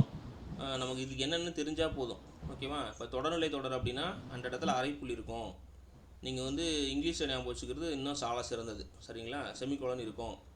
அப்போ நீங்கள் இந்த உள்ளார இருக்கக்கூடிய இந்த எழுவாய் அதெல்லாம் படிச்சிங்கன்னா கண்டிப்பாக மறந்துவிடும். நமக்கு தேவை அந்த கொஸ்டினை வந்து ஃபைண்ட் அவுட் பண்ணுறது தான், ஷார்ட் அவுட் பண்ணுறது தான். இப்போ தனிநிலை தொடர் அப்படின்னா சப்ஜெக்ட் ஒன்றுக்கு மேலே சப்ஜெக்ட் இருக்கும், ஆனால் செய்யக்கூடிய செயல் ஒன்று தான் இருக்கும். அதாவது பயனிலைங்கிறது ஒன்று தான் இருக்கும். சப்ஜெக்ட் எத்தனை சப்ஜெக்ட் இருந்தாலுமே எழுவாய் வந்து எத்தனை எழுவாய் இருந்தாலுமே கூட அவங்க செய்கிற விஷயங்கள் ஒன்று தான் இருக்கும். அதனால் இதை வந்து தனிநிலை தொடர் அப்படின்னு சொல்லி சொல்கிறோம். தொடர்நிலை தொடர் அப்படிங்கன்னா நீங்கள் அதில் எந்த விஷயமே பார்க்க தேவையில்லை. அதில் வந்து பார்த்தீங்கன்னா செமிகோலன் இருந்துச்சு, அதாவது கன்ஜெக்ஷனுக்கு முன்னாடி ஒரு இணைப்பு சொல்லுக்கு முன்னாடி வந்து சரிங்களா? இந்த அரைப்புள்ளி இருந்தது அப்படின்னா அது வந்து தொடர்நிலை தொடர். சரிங்களா? தொடர்நிலை தொடர். இது பரீட்சையில் கேட்பாங்க. இது 2 வகையாக இந்த வினாக்களை கேட்பாங்க. எப்படி அப்படின்னா, ஒன்று பிழையற்ற சொல்லை கண்டுபிடிக்க அப்படின்னு சொல்லி எழுதுவாங்க. பிழையற்ற சொல்லை கண்டுபிடிங்க அப்படின்னு சொல்லி கேட்பாங்க. சரிங்களா? இந்த கன்ஜெக்ஷனுக்கு பதிலாக மாற்றி மாற்றி போடுவாங்க. அதனால், இதனால், எதனால் அப்படி போடுவாங்க. இல்லைன்னா இந்த கால்புள்ளி அரைப்புள்ளி வந்து வைக்கிற இடத்த மாற்றி போடுவாங்க. சரிங்களா? 2வது வகை வந்து இந்த காற்புள்ளி, அரைப்புள்ளி, முக்காற்புள்ளி இருக்கு இல்லையா, இந்த புள்ளிகள் எல்லாம் சரியான இடத்துல பொருத்தி சரியான இதை கண்டுபிடிங்க அப்படின்னு சொல்லுவாங்க. அடுத்த 2 வகையாக கொஸ்டின் இருக்கும். இன்னொரு வகை தான் கான்செப்ட், நம்ம பார்க்குற கான்செப்ட். என்ன தொடர்னு கண்டுபிடிக்கிறது, என்ன வகையான தொடர் அப்படின்னு சொல்லிட்டு கண்டுபிடிக்கிறது. சரி, ஸோ கலவை தொடர்னா இந்த தனிநிலை தொடரும் தொடர்நிலை தொடரும் கலந்துருக்கிறது. சரிங்களா? ஸோ இப்போ வந்து ஒரு உதாரணத்துக்கு சொல்லணும் அப்படின்னா, நேற்றுக்கு புயல் வீசியது, அதனால் பள்ளிக்கு விடுமுறை. அந்த அதனால்னு போட்டிங்கன்னா தொடர்நிலை தொடராகிடும். அந்த அதனால் போடாமல் கம்மா போட்டு பள்ளிக்கு விடுமுறை அப்படின்னு போட்டிங்கன்னா அது வந்து கலவை தொடர். இது வந்து ஒரு சப்ஜெக்ட் இருக்கிற மாதிரி. அடுத்து பார்த்தீங்கன்னா, முருகன் வந்து இரவு பகலும் அயராது படித்ததுனால அதிகமாக மதிப்பெண் வாங்கினான். இது தொடர்நிலை தொடர் எப்படி சொல்லலாம்னா, முருகன் இரவு பகலும் அயராது படித்தார், அதனால் கூடுதல் மதிப்பெண்கள் பெற்றான் அப்படின்னா அது வந்து தொடர்நிலை தொடர். அப்படி இல்லாமல் இரவு பகலும் அயராது படித்ததால் கூடுதல் மதிப்பெண்கள் பெற்றார் அப்படின்னா இது வந்து கலவை தொடர். சரிங்களா? அதாவது வந்து ஒரு தனிநிலை தொடர் இருக்கும், ஒன்றுக்கு மேற்பட்ட அந்த என்னன்னா துணை தொடர்கள் இருக்கும், அதாவது தொடர்நிலை தொடர்கள் இருக்கும். ஸோ இப்படி வர்றது வந்து கலவை தொடர். ஸோ தனிநிலை தொடர் அப்படின்னா நீங்கள் புரிஞ்சுக்குங்க, தனிநிலை தொடர்னா ஒரு சப்ஜெக்ட் இல்லை ஒன்றுக்கு மேற்பட்ட அந்த எழுவாக இருந்து ஒரே ஒரு வேலையை செஞ்சால், ஒரே ஒரு பயனிலை கொண்டு இருந்துச்சுன்னா அது வந்து தனிநிலை தொடர். சரிங்களா? தொடர்நிலை தொடர்னா ஒரு அந்த கன்ஜெக்ஷன் வேர்டு கம்பல்சரி இருக்கும், அதாவது இணைப்பு சொல் கம்பல்சரி இருக்கும். இணைப்பு சொல்லுக்கு முன்னாடி நம்ம வந்து அரைப்புள்ளி வச்சுருப்போம், அது செமிகோலன் இருக்கும். இருந்தது அப்படின்னா அது தொடர்நிலை தொடர். நேற்று மழை பெய்தது, அதனால் ஏரி குளங்கள் நிரம்பின. சரிங்களா? அதனால் அந்த இணைப்பு சொல்லுக்கு முன்னாடி இங்கே பாருங்கள், அது இணைப்பு சொல்லுக்கு முன்னாடி செமிகோலன் கண்டிப்பாக இருக்கும். இருந்துச்சு அப்படின்னா அது தொடர்நிலை தொடர். இந்த ரெண்டும் கலவையாக இருந்ததுன்னா அது கலவை தொடர். சரிங்களா? பொருளும் முற்று பெற்றிருக்கும். ஓகேவா? ஓகே, இதில் ஏதாவது டவுட் இருக்குங்களா? கஷ்டமாக இருக்குது, இல்லை எனக்கு இது புரியல அப்படின்னா தயவு செஞ்சு சொல்லுங்கள். இது ஆன்லைன் கிளாஸு, அதனால் வந்து என்னால் கண்டுபிடிக்க முடியல, எனக்கு இன்னும் ஈஸியாக சொல்லிக் கொடுங்கன்னா. இதெல்லாம் ரொம்ப ரொம்ப அதாவது நம்ம ரொம்ப எளிமையாக தப்பு பண்ணுற இடங்கள், அதனால தான் இந்த அளவுக்கு இன்சிஸ்ட் பண்ணுறோம். ஓகேங்களா? சரி, அடுத்து பாருங்கள். இதுவும் ரொம்ப முக்கியம். ஸோ இது ரொம்ப ரொம்ப ரொம்ப முக்கியம், ரொம்ப ரொம்ப ரொம்ப முக்கியம். பரீட்சையில் கேட்பாங்க. சரிங்களா? நீங்கள் இதில் எதுவுமே எந்த விஷயமுமே நீங்கள் வந்து இதில் நீங்கள் இது பண்ணவே கூடாது. என்னென்னமோ கொடுத்துருப்பான், நீங்கள் எதையுமே பார்க்கக்கூடாது. செய்வினை தொடரா செயற்பாட்டு வினை தொடரா இப்படிங்கிறத வந்து ரொம்ப எளிமையாக எப்படி கண்டுபிடிக்கணும் அப்படின்னா, செய்வினை தொடர் அப்படின்னா இந்த 2ஆம் வேற்றுமை உறுப்பு மறைஞ்சு வரும், வேறு எதுவுமே நீங்கள் பார்க்கக்கூடாது. செய்வினை தொடர் அப்படின்னா 2ஆம் வேற்றுமை உறுப்பு ஐயாளுக்கு இன்னது கண்ணுன்னு சொல்லியிருப்போம். வேற்றுமை உறுப்புகள் வந்து 8 வகைப்படும். அதில் முதல் வேற்றுமை உறுப்புக்கும் இறுதி வேற்றுமை உறுப்புக்கும் வந்து அந்த சொல் கிடையாது, மற்ற வேற்றுமை உறுப்பு உண்டு. சரிங்களா? ஐயாளுக்கு இன்னது கண் அப்படி சொல்லுவாங்க. 2ஆம் வேற்றுமையோட விகுதி வந்து ஐ. இந்த ஐ வந்து மறைஞ்சு வரும். குடியரசுத் தலைவர் உலக தமிழ் மாநாட்டை தொடங்கினார். ரைட்டா? இது செய்வினை. சரிங்களா? செய்வினை செயற்பாட்டு வினை அப்படின்னா ஆள். சரிங்களா? ஐயால் கூன்னு சொன்னேன் இல்லையா, ஆள் அப்படிங்கிற வேற்றுமை உறுப்பு மறைஞ்சி வரும். நல்லா கவனமாக பார்த்துக்குங்க. நீங்கள் என்னென்னமோ சொல்லுவானுங்க, நீங்கள் உள்ளரெல்லாம் சப்ஜெக்ட்டுமா எழுவாய்மா என்ன சொல்லுவாங்க, ஒன்றும் புரியாது, மறந்து போடும் திருப்பி சொல்கிறேன். அதனால் நீங்கள் எதுவுமே நீங்கள் இதில் பார்க்கக்கூடாது. செய்வினை தொடரா செயற்பாட்டு வினை தொடரா. செய்வினை தொடர்னா 2ஆம் வேற்றுமை உறுப்பு ஐ இருக்கும். செயற்பாட்டு வினைனா 3ஆம் வேற்றுமை உறுப்பு ஆள் இருக்கும். சரிங்களா? இவ்வளோ தான் தெரிஞ்சுக்கணும். இதில் சரி எனக்கு 2ஆம் வேற்றுமை உறுப்பு 3ஆம் வேற்றுமைலாம் மனப்பாடம் பண்ண தெரியாதே, எனக்கு மறந்து போயிருமே அப்படின்னா இங்கே பாருங்கள், ஐ செய்வனை வச்சுட்டான்.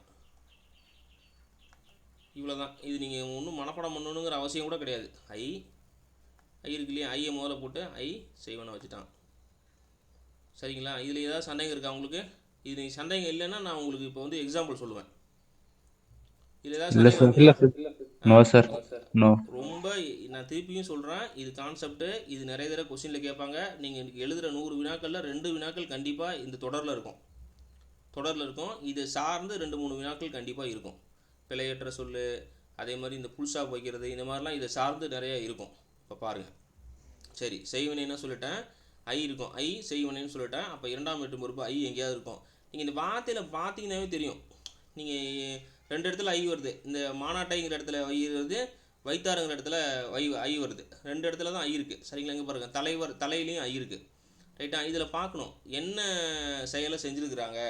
அதாவது சப்ஜெக்டாக சொல்லணும் அப்படின்னா செயல்படு பொருள் அப்படின்னு சொல்லுவாங்க. அந்த செயல்படு பொருளில் வந்து அந்த ஐ இரண்டாம் வேற்றுமை உறுப்பு இருக்கும் அப்படிங்கிற மாதிரி சொல்லுவாங்க. இப்போ இதில் பார்த்தீங்கன்னா குடியரசுத் தலைவர் உலகத்தமிழ் மாநாட்டை தொடங்கி வைத்தார். சரிங்களா? இந்த உலகத்தமிழ் மாநாடு தான் வந்து அந்த இடத்துல செயல்படு பொருள். சரிங்களா? இந்த உலகத்தமிழ் மாநாடு நீங்கள் செயல்பாட்டு வினைனா எழுவாய்க்குள்ளே போயிடணும். எழுவாயில் ஆள் வரும். உலகத்தமிழ் மாநாடு குடியரசுத் தலைவரால், இங்கே பாருங்கள், உலகத்தமிழ் மாநாடு குடியரசுத் தலைவரால், இந்த இடத்துல போகும்போது சப்ஜெக்ட் உள்ள ஆள் வந்துடும், எழுவாயோட ஆள் வந்துடும். ஸோ அப்போ தொடங்கி வைக்கப்பட்டது. ஓகேவா? இது வந்து செய்வினை, செயல்பாட்டு வினை.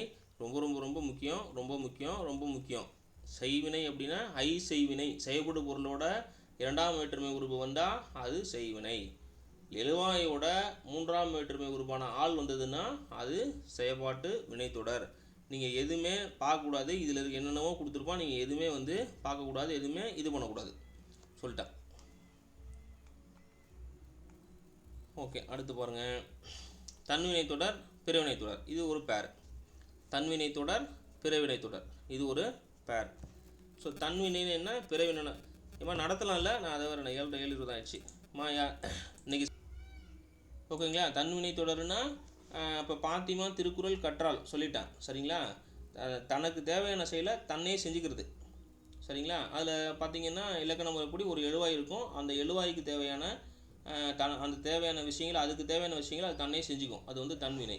பிறவினை அப்படின்னா மற்றவங்களுக்கு வந்து மற்றவங்களுக்காக அவங்க செய்கிறது. இப்போ அதுக்கு தான் உதாரணம் கொடுத்துருக்காங்க. அதுக்கு பிங்கிற ஒரு எழுத்து வந்து வரும், பிவிங்கிற எழுத்து வரும். பாத்திமா திருக்குறள் கற்பித்தாள். ஓகேங்களா? ஸோ அது. ஸோ அடுத்து பாருங்கள், நேர்கூற்று தொடர், அயற்கூற்று தொடர். என்ன உள்ள இருக்குது? சரி, இதை மட்டும் முடிச்சிடலாம். நேர்கூற்று தொடர் பாருங்கள். இப்போ நேர்கூற்று தொடர் இப்போ ஒன்றும் இல்லை. இப்போ நமக்கு நியூஸ் ஈவெண்ட்டில் என்ன இருக்குது, இப்போ வந்து சிஎம்ஏ ஒரு ஃபங்க்ஷன் போகிறாருன்னு வச்சுக்கோங்களேன். அவர் என்ன சொல்லியிருக்காரோ அதை அப்படியே சொல்கிறது.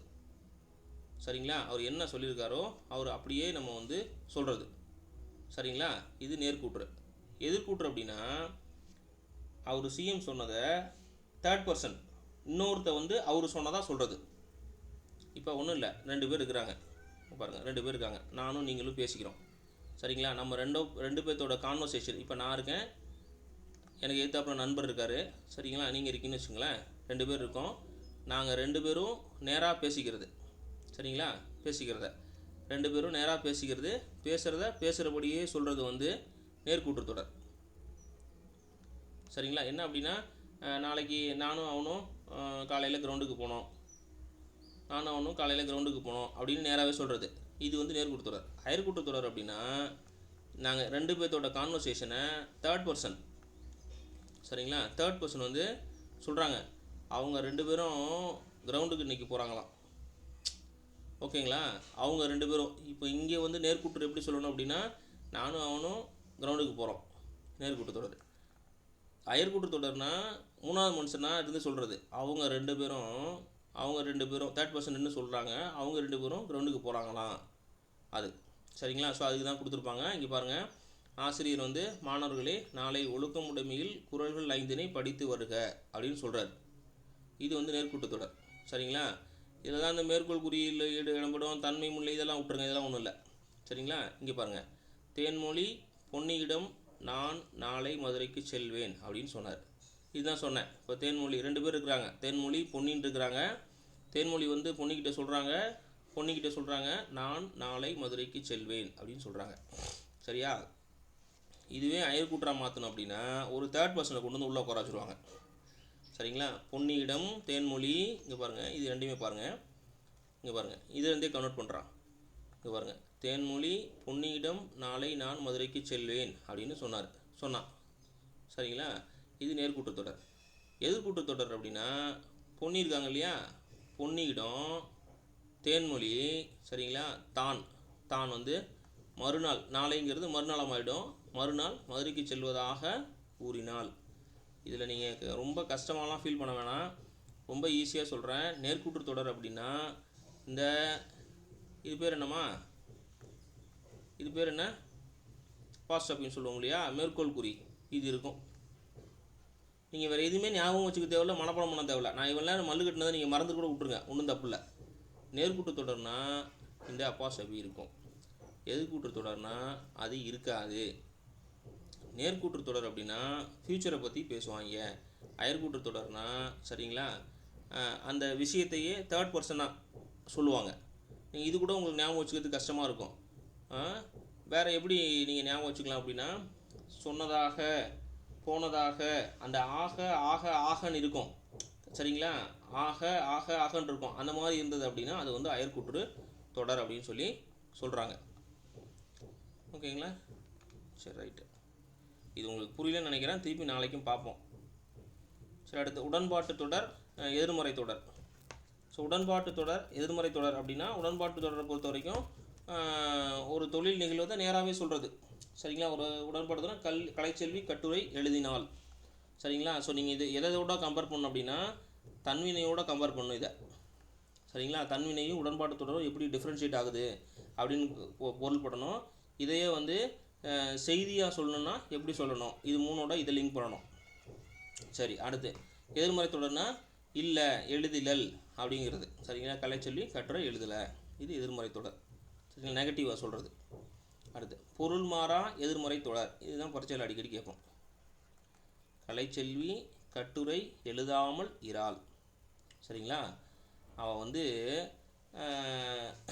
இந்த கலைச்செல்வி கட்டுரை எழுதினாங்கிறது உடன்பாட்டு தொடர், எழுதலைங்கிறது எதிர்மறை தொடர். சரிங்களா? ஸோ இது ரெண்டையுமே சொல்கிறது. சரிங்களா? இப்போ இதில் உங்களுக்கு என்ன புரியுது, எழுதுனாங்கன்னு புரியுதா, எழுதலைன்னு புரியுதா, அதை சொல்லுங்கள் பார்ப்போம். இதுக்கு பொருளே வந்து எழுதுனது தான் பொருள். சரிங்களா? எழுதாமல்